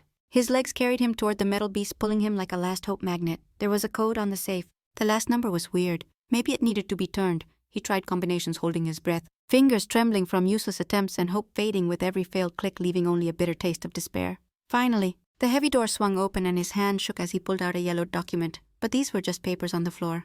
Looking closer, he saw a note containing a gift for Sebastian's 15th birthday. The first warm shadows in days crossed his exhausted face, a slight blush and a fragile, almost childish smile. But when he lifted the documents, there was something else underneath. An old notebook with a worn leather cover. The death of the dark mage who tortured Sebastian, no changes. The sacred artifact of Sebastian, there were changes. Replaced by fencing, meeting with Maya, no changes. The capture of Calix. Sebastian's arrival at the palace postponed by 6 months. The death of Pedro. Laura unchanged. What hit him hardest was Peter's death. He hadn't expected him to actually be dead. He also remembered Richard's words, "I asked the villagers and everyone said no one lived there." Sebastian clutched the ragged notebook to his chest, like it was a priceless relic, feeling the rough leather cover under his fingers. The girls gathered carelessly on the porch, their loud laughter and lively whispers filling the warm air until Sebastian's shadow fell on the threshold. Liliana turned to him, a soft blush playing on her cheeks and an embarrassed smile dancing at the corners of her lips. "It's time," Sebastian asked her to wait there because he had to find out why Helga left. Lola couldn't stay still. Her small bright eyes sparkled with joy because finally, the time had come to enter the creepy demon world. While the others stood frozen to the side, she alone jumped like a kid, laughing with a joyful tremor of impatience. Every moment of waiting felt like forever before the miracle. Helga had almost dissolved into a translucent vision, her earthly shell melting like ice under an alien sun. Unable to bear the weight of the human world, she opened the portal to the demon world. "Let's go," she said imperiously. Lola, without thinking twice, stepped into the pulsating open abyss, sucking in the light and warping the space. Helga watched them, waiting for them to be the next to step in. The guys froze dead in their tracks. Jenkins and Guinevere's silence screamed louder than words about their wish to stay in the human world. Jenkins looked at her and thought, she's not going to leave it all behind. But what about the lady and the young master? Guinevere wondered. They looked at each other like they were reading each other's minds then. Guinevere said she knew their tastes well, and it'd be better for her to stay in the human world to send clothes and furniture. Helga smiled sweetly and said that was a good idea, also asking them not to lose the radio. Helga looked at Jenkins and asked why he wasn't coming, since she'd be nearby so he wouldn't have to worry and could just step in. But he just said quietly, "But I'm still scared." He put his hand over his chest and said he'd also like to stay and help her in the human world. "What do you mean?" Helga asked. Then he exhaled deeply and answered that if they wanted to invade the human world, they needed to know it well. Looks like they still believe that. But if she says he lied and that Sebastian has to kill her, everything will change. They'll want to take him out, so he needs to fake it. Helga also asked them not to forget they were forbidden from getting close to Sebastian. She knew Jenkins would listen, but the best solution was to use the oath, so Helga said never get close to Sebastian. Venus and Jenkins started arguing because it was all due to his habit of getting into trouble. Sambar, you're not coming, Helga asked. He hates the human world. She thought he'd be the first to enter the portal. His head tilted thoughtfully and his body turned to stone in an instant. It was like time stopped around him, measuring that invisible line with silence.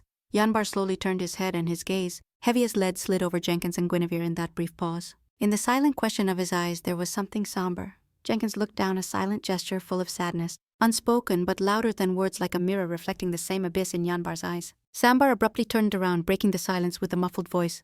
I'm out. Helga asked him to hurry, her legs hurting from standing and waiting. Helga stood to the side with a warm goodbye smile on her lips, and Sambar paused for a moment, his heavy all-encompassing gaze sliding over them. The lady started rushing him, and Guinevere realized she was pretty heartless. Helga looked one last time at the human world sky, regretting it was just a normal sunset but still wanting to see the sea. She closed her eyes and wondered what that stench was. When she opened them, she realized she had returned to the demon world. Lola recognized her, but she already looked completely different. Helga screamed, then said everything was fine, just that she was a little scared because it had been a long time since she'd seen Lola's true form. The bear said the demons were celebrating a festival in honor of the princess. What, Helga asked, looking at it without expecting to see this. There was a pyramid of skulls on one side, and next to it an ice cream vendor waiting. There was also a performance waiting. A demon insect circus show. Helga shouted, take it all away. She hates insects so much she even hid behind Lola. One of her subordinates approached her and said Talam was waiting for the princess. What can I do? I hate cockroaches, Helga said. The dancing cockroaches held meat treats prepared for the princess. Helga laughed. In today's recap Manhwa, everyone was happy. Their princess laughed. With a somber face, she lowered her head and asked to stop the whole performance. Shut it down and disappear, she added. At that moment, Sebastian approached the house, nervous and tense. He pulled off the hood of his cloak. Mary joined the mercenary group on Helga's recommendation, but well, she should still be here, Sebastian assumed. The lock clicking broke the silence, and Well looked through the crack and asked, who's there? Seeing Sebastian, Well froze at the door. The lock clicked, breaking the silence. Bien peeked through the crack and asked who was there. Seeing Sebastian, Bien froze in the doorway. His eyes went wide in shock, words stuck in his throat, leaving only silent fear. Sebastian didn't stay quiet and immediately asked where Helga was. Bien said the lady had left. Where? Sebastian exclaimed, his face frozen with worry mixed with anger, every feature showing rising anxiety. Quietly stepping out onto the porch, Bien slammed the door and leaned back against it. I don't know, he whispered, looking straight into Sebastian's eyes. Some people paid everyone off and told them to never remember the mansion or its owners again. All they know is there was a murder there. Someone saw blood or something like that, but they're not sure. Sebastian immediately assumed she was attacked because of her connection to the prince. Most likely she left because of that. At that moment, Helga was sitting on the throne of her castle, and she looked like she was losing her mind. She already feels awful, despite spending so much time in this place. And yet she still holds on to hope. In the last 10 years, Jimbar and Lola have changed a bit. Maybe she can fix the demon world. She set some rules when she came back. The first was no killing people, and the second was no bloodbaths. But nothing happened. Demons kept secretly bathing in blood, spreading a stench, and they still kill people for fun. Selga yelled from the window, idiots, I told you clearly not to burn people in the garden. Then they started saying, it's just a fire, princess, don't you want to join? Your mom who uses people as firewood? Helga said angrily, staring at them. Helga was about to tear her hair out. She shouted, can you stop giving me a reason to yell at you for just 1 minute? The servants entered the room and headed to the princess because they had prepared something for her. Helga seems to know, since it probably has a head, fingers, legs, and guts, but she already said she can't stand it. She hates it. That she's tired of repeating it. Her patience ran out, so she used magic and cut them all in half. What pissed her off even more was that their bodies were growing back together again. Helga stood in the middle of the room, a still island in a sea of blood, thick enough to splash the floor, and at that moment it was like she realized something. Even if the castle was furnished with human world furniture, even if you talk fancy, explain something. Demons don't get it. They don't listen at all. She doesn't even know how much time has passed. And she can't live like this. Her eyes opened wide, and the only thought was, maybe I just need to die. Although she actually thought the idea was worth it. Of course she's scared of death. But she already died once. Maybe the second time will be easier. Death's better than a life like this. But she doesn't want to give up her new life. I probably got some unlucky homies, Helga thought, and grabbed the phone. This request can only be used once. She started checking if there was anyone who wanted to quickly end their nasty life again, and then Helga found the answer to the question of whether she could kill herself if it was allowed. Well, the answer didn't really comfort her, considering she ended up in hell. She also noticed there was an extra answer, but it didn't satisfy her either. She could live happily ever after no matter what character she got. But it was all totally useless. She thought soon she'll be the demon queen. To summon her, you gotta be at least an archmage. But she knows she'll find some dumbass who decides to summon the demon queen when Helga accidentally touched the phone. A photo lit up on it of her and Sebastian glowing, frozen in carefree laughter. In the middle of a loud summer festival with a smile on her face, she held the phone and thought about how cute her Sebastian was. Even if she dies, her death will bring him happiness. She'll also fall asleep listening to his voice so they can meet in a dream. Selga snapped her eyes open. Damn it, I was just trying to sleep, she said, slamming the door open. She yelled, "Stop barking, dogs!" Her subordinates looked out the window and replied, "We're wolves, they're dogs." Helga didn't like their rude reply, saying, "Kill them all." Helga stood at the window and then jumped, throwing herself into battle against the wolves. There was a clear look of rage on her face, like she was going crazy after dealing with everyone. She looked up at the sky and said, "Now shut up. If I can't die, then I can kill everyone else." Time had passed. 2 years later, Sebastian found the chest and opened it, saying he had found it, pulling out the sacred relic. As he left the cave, he realized Liliana was waiting for him. "You found the Holy Grail?" she asked with a smile. Sebastian replied that it was the last artifact and that now there were no lost relics left in the Empire. Liliana tensed up a bit. It was obvious she wanted to say something. Recovering, she asked if that meant that their journey was over, but Sebastian just walked past her without answering. Then Liliana turned around and shouted, "Sebastian, let's go together." Leo and Lynn stayed at the camp waiting for their master. Maid Maya sat near the tent dozing off. When Leo saw Sebastian, he said, "There you are." He was also curious why they hadn't brought anything interesting back. Sebastian just tossed the Holy Grail to Leo, who barely caught it. He was also surprised the knight went to get the relic at that hour. If he'd said something earlier, they wouldn't have set up the tent, but Sebastian said he wanted to rest a bit.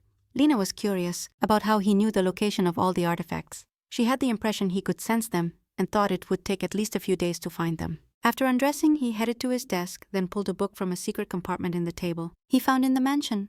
Sebastian was happy because everything was going as planned. Thanks to Helga's notes, they could quickly transport the artifacts, although to be honest, he found reading the parts that felt like a novel unpleasant. He was especially worried about Liliana because she was constantly mentioned and there was often talk about the connection between Sebastian and her. Sebastian jotted down what happened, leaned back in his chair and thought maybe the book was given by the goddess of fate, or that Helga came from the future. It's hard to give a clear answer, but one thing is certain. Helga isn't in that fate. It's like they weren't supposed to be together, but Sebastian will never accept that. He doesn't even really remember Helga's face and actually doesn't want to forget it. "Sing me a lullaby," he thought. "I'll fall asleep listening to your voice so we can meet in a dream." If he sings, they won't be able to see each other in dreams.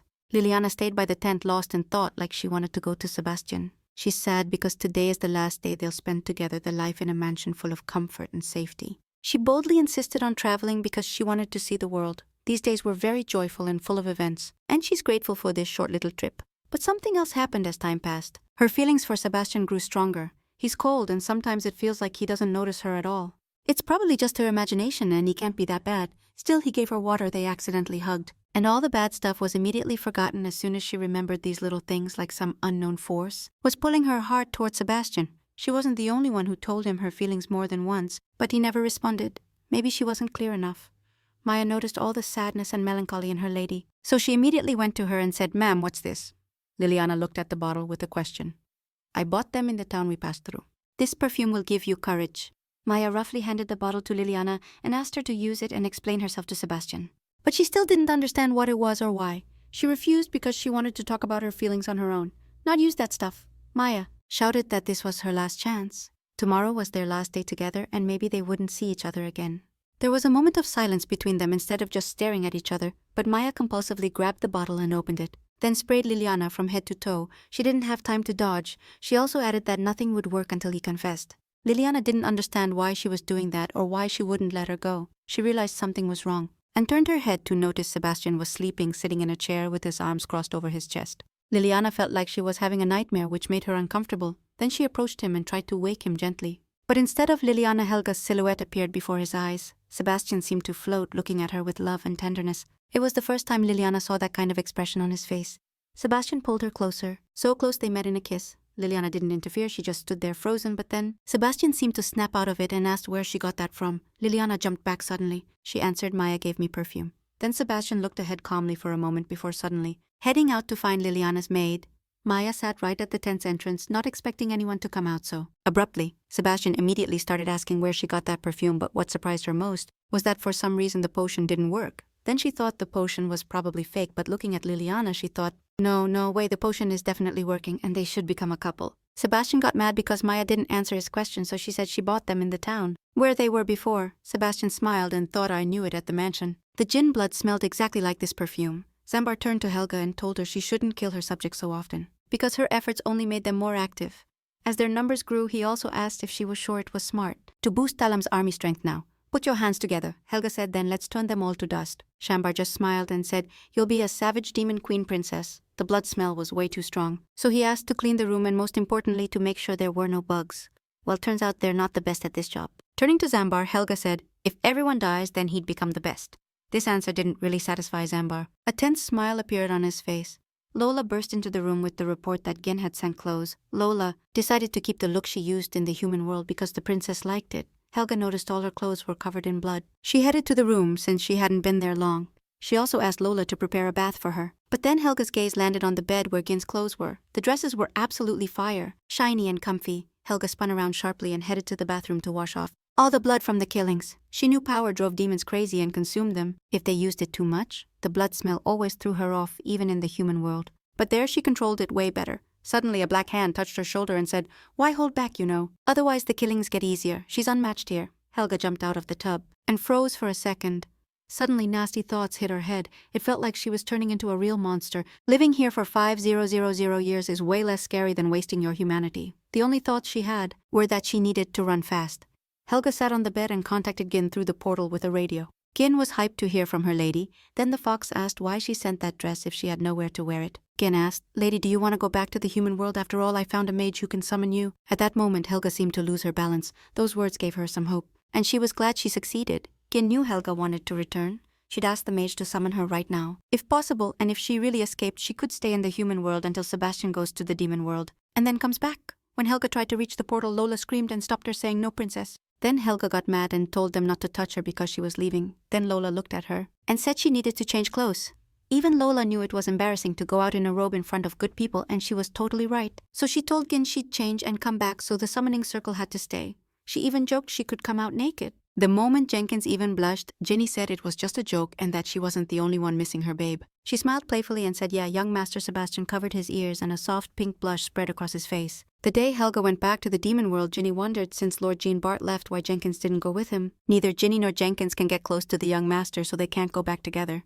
Ginny said the lady asked something of him, so he can't. But Jenkins asked her not to lie. He knew he had to say goodbye somehow to win the bet. Jenkins turned to him. "Maybe you can find a mage who can summon the princess if they want to invade the human world," he says. "They need the power to summon her. If they prep the ground ahead, they can win the princess's favor." He's been searching for 200 years for a mage who can summon Zambar. Ginny was shocked. "Wow, 200 years, she said. Then she got even more curious, couldn't help but ask, "Do you really love Lord Zambar?" A soft pink blush appeared on her face. "When you call the princess, Lord Zambar will definitely follow. The princess is an adult now, so they need to use a different summoning circle and will need way more magic power. Because it'll be tough to keep the circle." This idea seemed like a waste of time, and Ginny realized it'd be hard for her young master to live in the demon world. Even the half-breed Jenkins doesn't like his world, but if the young master really wants to, he can still live in the demon world. There's a reason Ginny's so obsessed with their relationship. A love story nightmare. Demons are crazy about love. Minor demons focus on physical love. But the higher-ups like Ginny get mad power from feeling deeper, more passionate emotions. In the demon world where there's no love, it's almost impossible for them to get power.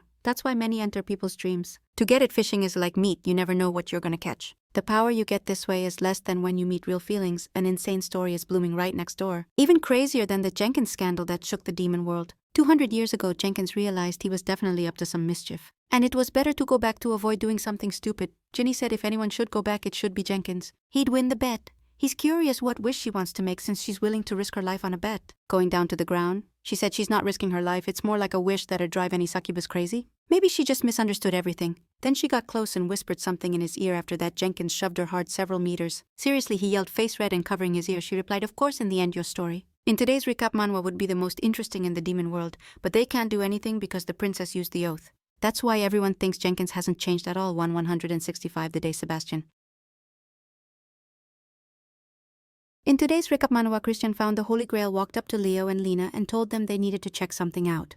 They gotta find out where the potion Maya bought came from and also report any similar potions. He's 100% sure this is Gin's blood, and they need to find her because she'll definitely help. Then one of the hands raised and said, "I'll help too." She didn't know it was a potion, just wanted to buy regular perfume, Maya added. Sebastian said he was counting on her big time, so Liliana's the daughter of Count Facilius, no point in rejecting her. It's summer 1166. In a town not far from the Empire's capital, Jenkins asked if they should head back to the demon world, adding they don't have anything that could help the lady they've been searching for years. But Gin already suggested sending him back. Who knows what he'd do without him? Maybe run to the young master. The outcome of this fight still depended on the lady, not the young master, he said. But Gin replied she was there for the clothes that could be sent to the lady. and she said he could go back cause he'd missed the Lord anyway. Jambar said, how many demons know this story? Jenkins asked with a disgusted face, probably everyone who lived 200 years ago. This story is tied to their biggest regret, said he, not having seen their passionate love in person. Jenkins got so mad after those words he slammed the table and told him to stop, but when it turned out Jenkins was the Lord Lucita's singer only, she noticed the Lord Jambar's emotional outburst. The fight suddenly calmed down.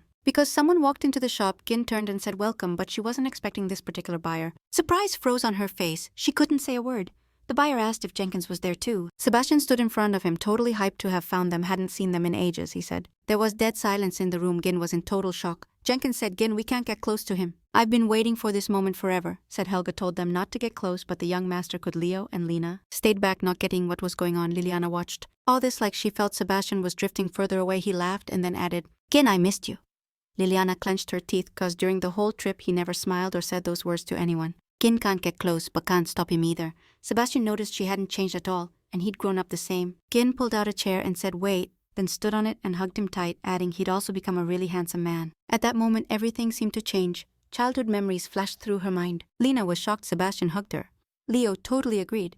Jenkins stepped out and asked the guys how they found them. Leo said they were looking for the potion maker, then pulled out the bottle and held it up to examine it carefully. Jenkins was furious, but Gin's plan worked 100% and she was super happy about it. Liliana seemed forgotten. She stayed to the side watching everything happen, her face full of complete sadness and melancholy. She felt alone, then turned and decided to leave all gathered at the table. Leo noticed Liliana didn't know they were there and offered to look for her, also suggested she might be waiting in the shop. Sebastian didn't seem to care, said there was only one hotel here, she'd find them. She wasn't that dumb. Gin said the young master had become like his lady.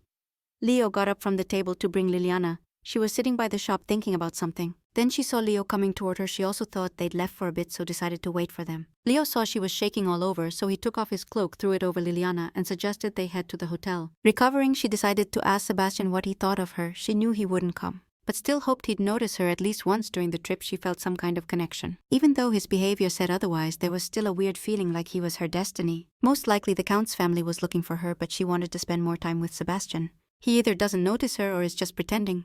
Leo replied that Sebastian simply wasn't very considerate of others, so she shouldn't take offense, but the people yelling kind of slipped past her. This whole situation was causing her pain. She felt hurt and sad because no one noticed her at all. Liliana abruptly stepped back and said, Leo, sorry for making you look for me. She turned around and as she left added that she wanted to be left alone but promised she'd come back. Sebastian turned to Ginebra, concern in his voice as he tried to hide the tremor in his hands while asking if it was true that Helga had returned to the mysterious animal kingdom forever. Ginebra sighed deeply. Before answering that, according to the ancient treaty, Helga was forced to leave this world as soon as her young master reached adulthood. A shadow crossed Sebastian's face and a deep melancholy shone in his eyes, so intense it looked like he'd lost something infinitely precious. His last words about happiness suddenly came alive in his memory, now sounding like a farewell gift, carefully given before an eternal separation. Now he understood that her soft voice, warm hug, and that strange look for the last time, all of it was a silent goodbye that he hadn't been able to figure out back then. Sebastian immediately turned to Jenkins because he once said he could summon her. Jenkins froze and looked at him wide-eyed. There was hope on Sebastian's face as he said Jenkins' help. He replied that maybe Ginebra didn't care, but he wouldn't survive there without the lady's favor. He couldn't go against her will, so Ginebra said they could summon her without the young master's knowledge. Sebastian added he'd pretend he knew nothing. Sebastian pretended not to understand what they were talking about. His master was a slick deceiver. Ginebra, Leo, and Lane had no clue what was going on. Helga summoning some worlds. Leo got curious and found out the animal kingdom really does exist after all. He couldn't find any trace. Jenkins slammed the table and turned to Sebastian. You've been looking for me all this time, huh? He said with a smile, and a little pink blush appeared on his face. Jenkins was shocked by what he heard. The oath forbids them from approaching the young master, but no one said anything about the others. That's why he decided to exploit this particular legal loophole. But he fears that just knowing about the summons won't help them. They'll need a significant amount of magic power. They need a skilled mage. He knows the theory but doesn't have magic power. Then Sebastian said Lena could do it. After those words, Jenkins looked at her closely. Magic power determines who can be summoned. The ultimate target has to be the lady, but if the mage doesn't have enough strength, a circle will appear in front of her. But for 200 years there hasn't been a suitable mage. Then Lena said they called her a genius born once every 500 years. She snatched the paper from Leo and added that he didn't even know how to read. After that, she started carefully studying what was written. She said it wasn't a call to the Beast Kingdom, it's a demon summoning circle, she added, looking at Sebastian. That's what the young knight thought. Helga, the puzzle pieces clicked in his head. She was a demon princess. At that moment, Ginebra just shrugged with a slight smile. Sebastian remained lost in thought. He realized Helga was a black angel. Ginebra's blood that enchants people. Helga couldn't use the sacred sword. Sebastian tried to piece it all together in his head to solve it. Leo and Line were worried. They watched him closely and by unspoken agreement concluded that the news about Helga had plunged him into a state of deep anguish. Suddenly, Sebastian stood up abruptly, knocking his chair over with a crash, and left the room silently. When they met, she could have killed him, and he would have died if she'd abandoned him. But for some reason she saved him, knowing he could end up dying if he became crown prince. He thought they'd never meet again, though he understood there was a chance. The only thing that warmed him at that moment was the unbreakable conviction that they were connected not just by chance but by destiny itself. He returned to the dining room. Everyone received him with worried looks. Sebastian turned to Lena. "Can you activate this summoning circle?" She replied she could try, but only an archmage could summon it. They need mad magic power. So he asked how many mages in history had summoned the Demon King. Lena said, "No way, not at all. After all, what's the point of calling the ruler if there are weird mages around? But the gifted don't do stuff like that." Sebastian was worried about why he didn't have divine power, and if Lena refused, they wouldn't even get a shot. "What can a little girl do?" Helga asked Jenkins. "It'd make more sense to hire a strong mage." Taking advantage of the young master's power, Lena stood up abruptly and said, "Who do you think I am?" Then she shouted, "I'll call her right now." Lena cast a voice amplification spell so everyone could hear. Helga Ginebra said she sent the lady lots of beautiful clothes. She'll definitely hit them up when she's mad. The main thing is that Sebastian worries Helga won't find out about their plan. She didn't want to return to the human world, but then he'd go to the demon world himself. At that moment, Helga's voice sounded and Sebastian seemed to brighten up. She scolded Ginebra for sending her a terrible dress. Her voice sounded more mature, but her way of speaking and tone were still the same. He missed her so much those thoughts ran through his head. Ginebra asked Helga if she wanted to return to the human world because they found a mage who could summon her. Sebastian understood that even if Helga refused, he'd go to her himself. But hearing the answer, Sebastian seemed frozen with anticipation. The most genuine smile bloomed on his face because he heard how much she wanted to come back, and Ginebra knew it, so she asked the mage to summon her right now. Jenkins and Lena were nearby, waiting for the word to start. As a sacrifice, they offered a hair. Lena created a magic seal for the summoning, extremely focused on the process. However, Jenkins worried they wouldn't succeed. Sebastian couldn't wait to leave the meeting, but he heard Lola asking him to change and Ginebra saying she could go naked. Embarrassed hearing that, he blushed and covered his ears with his hands. "I'm coming," Helga said. Sebastian was really waiting. Every time she said something, his face lit up. His rough, aged face was softening, but Helga couldn't come out. They probably needed more magic power. Sebastian was surprised because he heard her banging on the portal asking to come back. "I want to come back," Helga said, her face showing a small hope that everything would be okay. Lena understood that was the limit, and it looked like they wouldn't make it. Jenkins noticed they needed another way, otherwise the summoner could die. Then Helga's hand emerged from the magic seal. Sebastian squeezed it tightly in his palms. He wants to see her soon. That's what he's been wishing for since they parted. But something still held him back, so he stepped back. Lena couldn't hold the portal anymore and collapsed to the ground, completely exhausted. "Can't go back?" Helga asked, then added she really wanted this at least for one day. At that moment, Sebastian had a lot of mixed feelings. He looked at his slightly bloody hand, then, with a serious expression, he decided this time he had to save Helga. Ginebra interrupted his thoughts. "Our ladies are so naive," she said. "She still doesn't know anything about Jenkins and Yanbar. Even if you tell her straight up, she won't believe it. So your young master has to be smarter," Ginebra observed. Her silence was broken by Leo, who brought Liliana and Maya with him. Sebastian said these girls just travel with them. Looking at Liliana, he immediately realized he didn't like her, especially, but he didn't show it. Lena burst into the pub and said, "I found a new way." Sebastian jumped up right away, hoping to hear some suggestions. Ginebra liked that the young knight had such a clear goal. Leo turned to Ginebra, curious about the question. He didn't hesitate and asked right away, "What kind of relationship do you have with Sebastian?"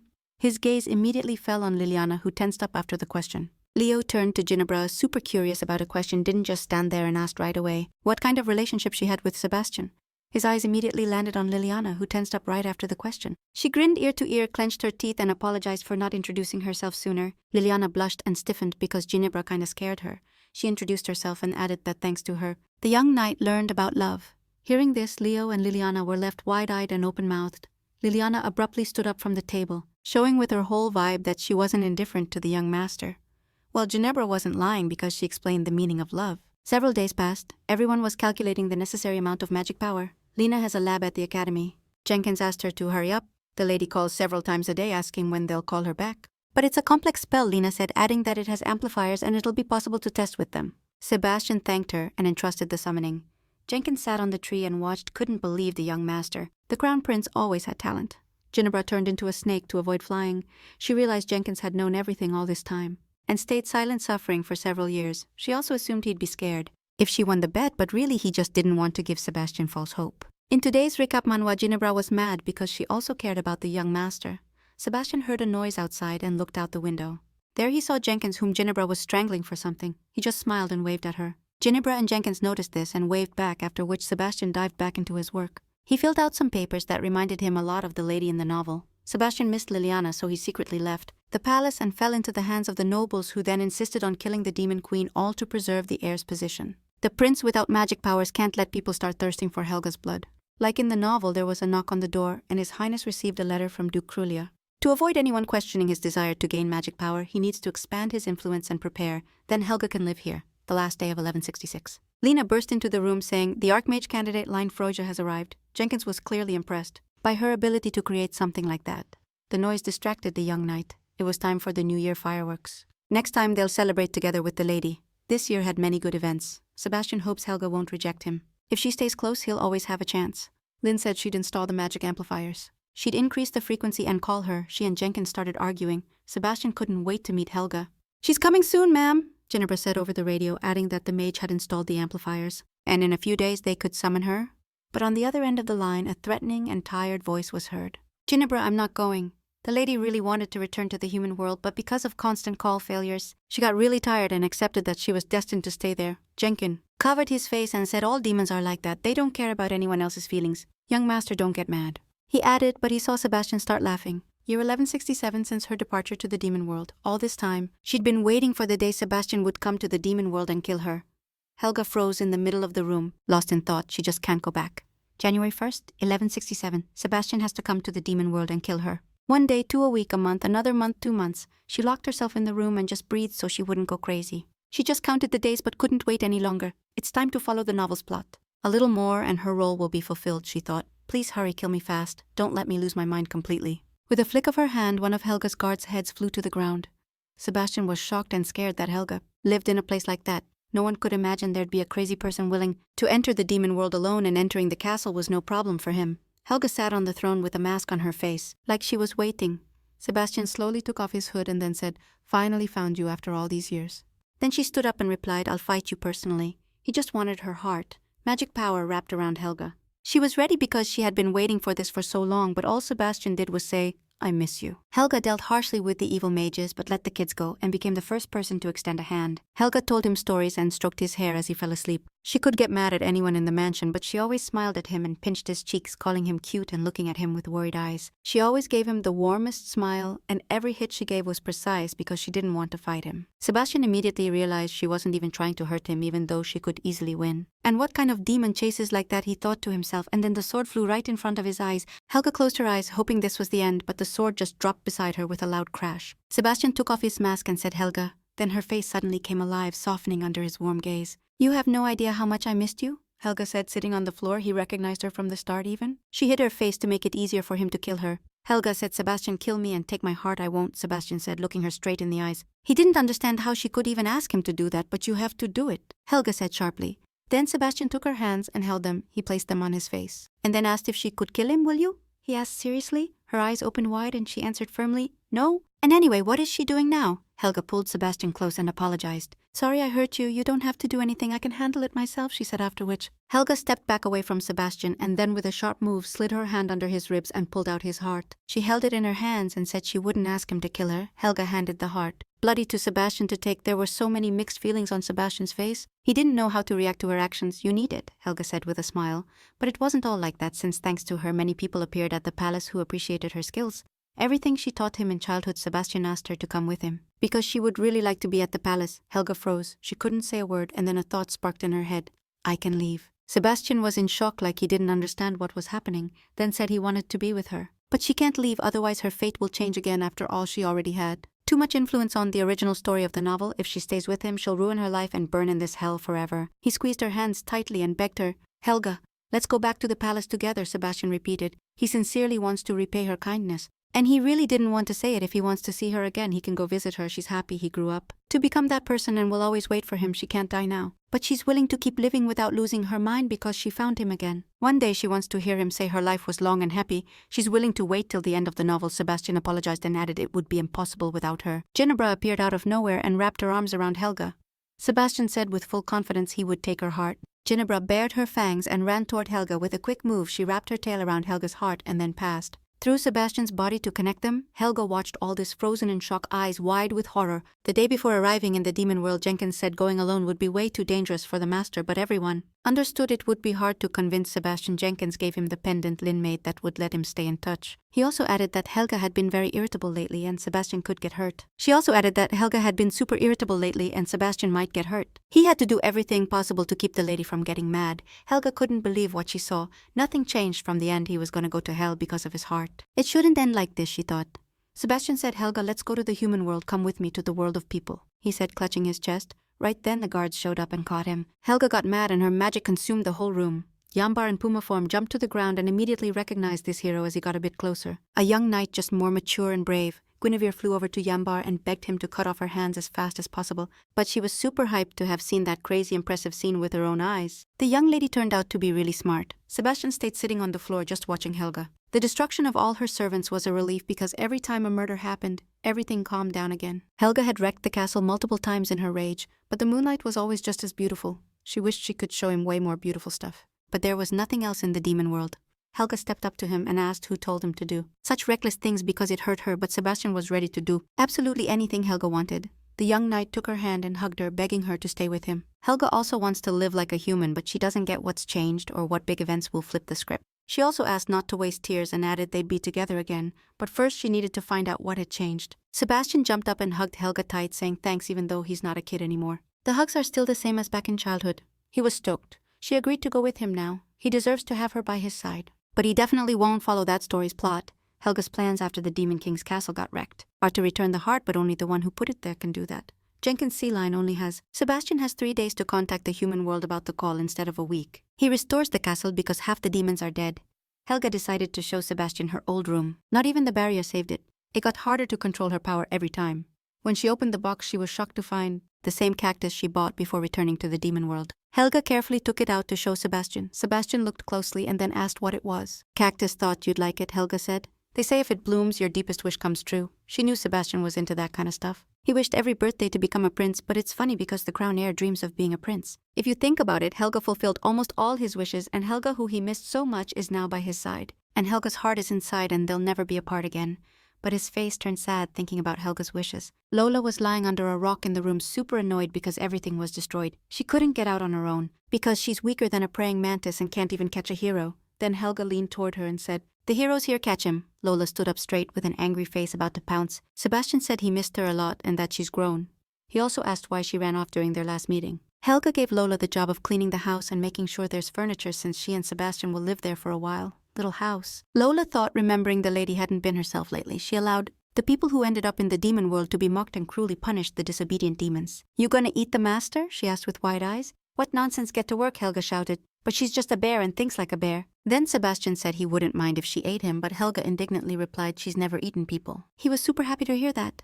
Helga started the interrogation about when the young master met Guinevere and Jenkins. A few months ago, Line the mage who helps with summoning found out who was selling some potions. It turned out to be Guinevere. Then Guinevere told me she was in the demon world and asked I see. She added and then turned around. It was bad for her because it was a love story, but anyway, everything should end well. But the bad part was that he and Liliana couldn't meet because of her.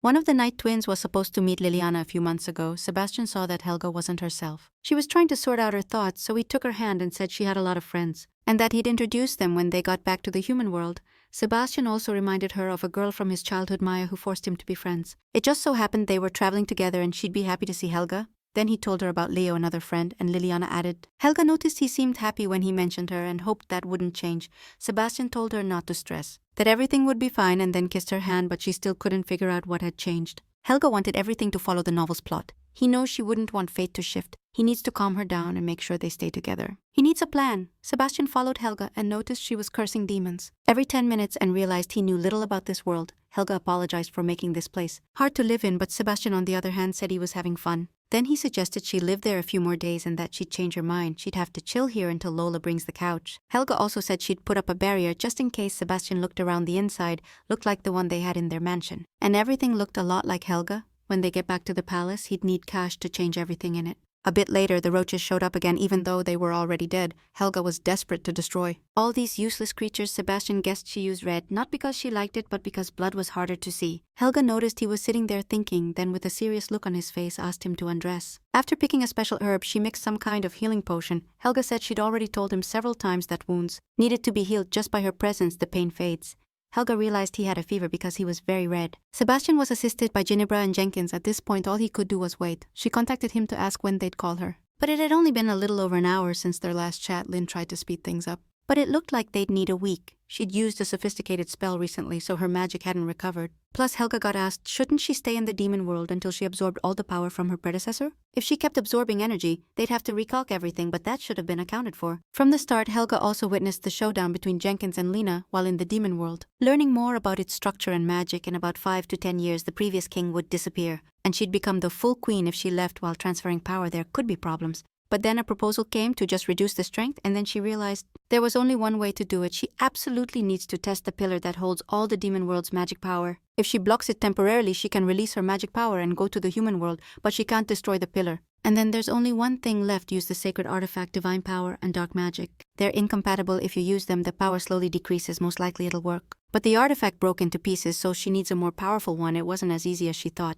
The room was dim, and only the faint light from the window lit her body. The paleness of her face and unnatural posture made him get closer, holding his breath. Sebastian had turned into a seriously handsome dude. Helga watched, but he was also meant to kill her, even though he didn't want to, and yet he's her favorite, the most glorious young man in this story. A heavy groan escaped his chest. Breaking the room's silence, she froze, watching as a grimace of pain twisted his face. Usually calm, in the shadows it looked like he was having a nightmare. Helga guessed. Sebastian slightly opened his eyes. As Helga started pulling her hand away from his head, Sebastian quietly and carefully asked her not to leave. "You're awake." He felt like he was losing it. Everything seemed way too real. Even though it should have been just an illusion, Sebastian grabbed Helga, pulled her close, and kissed her. In today's recap manhwa, his move was sudden and unexpected. His strong arms wrapped tightly around her. Helga pulled back, covering her mouth with her hand. Shock and fear made her back off fast. Her palm instinctively landed on his lips, breaking the kiss. Helga's face was bright red with embarrassment. "Aren't you too loud when you sleep?" she asked. "What if you turn out to be evil?" Helga wondered. Sebastian thought, looks like it wasn't a dream. But Helga apologized for biting her lip hard, saying it was all good, he just wanted to hug her. Helga stood up and told him not to cross the line, and not to eat the food offered by the demons. Sebastian didn't want her to leave so suddenly. He jumped up and said he'd go with her. Helga stopped and looked at him, surprised by his sudden energy. She froze at the doorway. Helga called Ginebra to her room and then said she'd lift the ban on approaching Sebastian. She immediately took her hand and said, "If you want to get your heart back," before Sebastian could finish speaking. Helga asked her a question. "Don't you trust me?" Then she went to see Ginebra and swore she wouldn't ask her to return her heart. Without Sebastian's permission, Helga didn't call her for this, but if her heart was going to hurt Sebastian's body, she'd take it away. Demons don't keep their promises, they just follow their own desires, she added. And she only makes those vows she can actually keep. Helga approached Sebastian and kissed him on the forehead, then said to be one of them.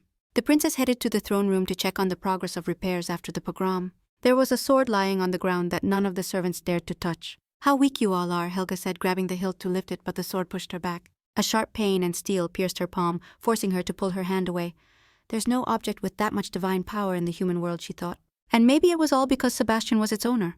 If the pendant's divine power grew as Sebastian matured, the same fate belonged to this sword. "This will do," Helga said with bright eyes and a smile, and Ginebra picked it up. She was curious about what the young master thought, then added they couldn't convince her, and the best weapon was her tear-streaked face. She was also curious to see if Sebastian would keep communicating so without thinking twice. She reached out to Ginebra, touched her forehead, and she immediately felt that the young master truly loved his lady. After all, her hands were instantly healed by the incredible power of his feelings. Feelings were a source of strength for demons like Ginebra, which made it even more awkward. Ginebra saw he was bored, so she invited him to meet her friends. She went out and said they were camping outside. And after she started shouting, wait, what are you doing?" and introduced Sebastian as the main character of the story, but the young man asked not to be called that anymore, so everyone flew toward him, saying how cute he was, how well built, like they could stare at him for hours. They called him handsome rather than cute. Sebastian really liked them. Ginebra put her hands together in front of her and asked what had happened while the princess was in the demon world. Then one of the friends said there was an incubus the princess liked and his name was Fabian. But he looked completely different. The second said Helga calls him to her bedroom every day. Among them, he's considered the most likely candidate to be the princess's husband. Ginebra couldn't believe such unexpected interest from her lady. She'd always been cold and simple. She just wanted luxury, she added, covering her face with her hands, saying the lady honestly only loved money and food. When everyone turned to Lola to confirm the info, Sebastian stared at her. and she really confirmed every word. The princess does whatever she wants. He didn't get her words, she did what she wanted. He couldn't believe what he was hearing, and Ginebra just added that the lady had broken the master's heart. The servants turned to Zambar, having super curious to know what kind of person lived in the princess's house. He said it was a guy from the human world that the princess knew, and that the incubi were talking nonsense and shouldn't be touched. About a wedding between a human and a princess, Zambar bared his teeth and told him never to insult the princess again. Once again, those bold speeches came from him, and one of the servants said that one of them would end up being the princess's husband anyway. It was just a matter of time. They started joking about how he was dating a half-breed, and therefore wasn't worthy of the princess's hand in the palace. All the servants began whispering and throwing guesses at each other. The guy spent the night with the princess and survived. Now that she's an adult, it's time to pick a husband, said a servant. Fabian arrived at the threshold and introduced himself to everyone, small and round, way too well dressed for an incubus. And Elga said she liked tall guys. This was the princess's third favorite demon on the list. Who works hard? Fabian asked. So you're that same Sebastian. How do you know our master? Asked an angry Ginebra. The princess used to call his name before going to sleep while hugging the black mirror she always carried. With her, he answered. Sebastian was glad to hear that, meaning she thought of him every time. I'm supposed to bring dinner, Fabian said, and Ginebra and Sebastian's faces froze in shock. What's going on here? Asked Helga, entering with a disgusted look. Ginebra grabbed Fabian and stuffed a napkin in his mouth, saying her lady didn't like that then. Tried to explain that the princess didn't like meat, so she found all the edible plants in the demon world for her. Ginebra couldn't stop. She dropped it and said the princess loved meat, and that for her sake she had learned how to cut up corpses. The arguments between Fabian and Ginebra never stopped, each trying to prove they knew their lovers' preferences better. Helga just switched to plants since there was nothing edible left in the demon world. She asked everyone to pack their stuff because they were going to the human world. Lola also wanted to join them. Helga didn't care, the kingdom was too noisy, but Lola was happy to see Ginebra after such a long separation. But they hadn't seen each other in a long time. The imperial family took it way more chill than expected. The current emperor also doesn't have magic, so he prepared the ground in advance for people like him. At first there were many attempts, but now they're getting fewer. Many families swear loyalty, especially the dukes. While Sebastian told Helga everything, she fell into a deep sleep. Because she was too tired from the whole day, she lay in Sebastian's lap, and he didn't bother her. To him, she looked so helpless. Especially when she sleeps, Sebastian tried to stroke her hair like she used to do with him when they were kids. But Elga suddenly got up and said she needed to take the sacred sword for Sebastian. All actions toward him seemed useless. She shared with him that she had found a way to get back to the human world. But Sebastian knew Elga couldn't touch the sword because the divine power was too strong. Then he picked it up himself and said the sacred sword would help them get back in the demon world. Its magical power regenerates way too fast no matter how much you use it. It's like pouring water out of a cup, but it keeps getting refilled from the top, so it often never empties. Helga can't block the flow she's been looking for away all night. It seems too impossible, however. There was another option. Helga grabbed the sword Sebastian was holding with her hand. He was too worried about her. So he yelled at her with horror, Lola, what are you doing? The sacred sword slows down the recovery of its magical power. You'll have to stab yourself with it before going to the human world. Sebastian smiled sweetly and said he wasn't going to do that. Slows down the recovery of his magic power. He'll have to stab her with it before going to the human world. Sebastian smiled sweetly and said he wasn't going to do that. Lola came up to them and asked when they'd leave for the human world. Then Helga crossed her arms and said they weren't going anywhere, because Sebastian was way too cowardly, but he didn't get what cowardice was. Then she added that just a slight wound between the shoulder blades would block the magic flow, but Lola could disappear if she took the sacred sword. But he'd do it for his princess. She said they just needed to wait for Lena to prepare the summoning spell. She's worried that the demon might disappear if she touches the sword. Lola's a low-level demon, so she'll vanish, and the higher-ups will only have their magic flow interrupted. Helga decided to show this and added it would happen if a vital spot was pierced. Lola found it interesting to watch the young master and the princess argue. It made them uncomfortable. They stayed silent and both stared at her. Meanwhile, Lola happily ran after Ginebra. Because she'd definitely want to see this. Even though she's a powerful demon, it still pisses me off that she's so ready to do this so easily. Yesterday she begged to be killed, and today she's asking to be stabbed through. Tomorrow she'll ask to be torn apart, and the day after, that they cut her in half. But Helga explained everything, saying they just needed to get back to the human world ASAP. Her wounds need healing, but in the demon world there are no herbs that don't harm humans. They weaken Sebastian's memory and make him sleepy. The young knight clasped his hands in front of him and said confidently, "All right, everything's good. I brought important meds with me." The second reason was that Sebastian's the crown prince and needed to get back quickly. But he'd already handled everything and told Helga not to worry about a thing because there was no problem. But that wasn't the point at all, Helga thought, and looked at him. Then Sebastian, with all his warmth and amazing vibe, took her hands, told her to take care of herself and not stress so much about others. After all, he believes the princess should live happily ever after. Helga had never heard such warm and sincere words in the demon world. He gently and respectfully pulled her close and hugged her, and Helga said it was so kind of young Master Sebastian to be the most handsome and sensitive young man. The one who falls for him would be hella lucky because Sebastian was capable of devotion. His love promised to be a deep ocean of understanding. She was even willing to go on a hunger strike until they got back to the human world. So they needed to leave right now. They lay in bed facing each other. Sebastian's warmth slowly reached Helga, mixing with the quiet sound of her shallow breathing. Their palms rested under her cheek, and her features softened, losing the day's tension. She was so sweet, and Sebastian had waited 8 years to meet her. He's willing to wait as long as it takes. He'll be careful so she won't run away. Helga was happy, because she'd wanted to return to the human world for a while. Those walls and that environment suffocated her. Sebastian wondered why she wouldn't accept. Leaving right away, she replied she was destined to die in this world. Helga noticed blood on her dress and hoped she'd wash it. Then Sebastian said she could burn any garment she wanted, so she just needed to take what she needed. Helga laughed playfully and said, "Sebastian, I'm crazy about you. You're the best young master." He knew that wasn't what she meant, but his heart started racing. "Would you have died?" Sebastian asked. But she didn't get why he asked. Then he answered that she'd said it herself.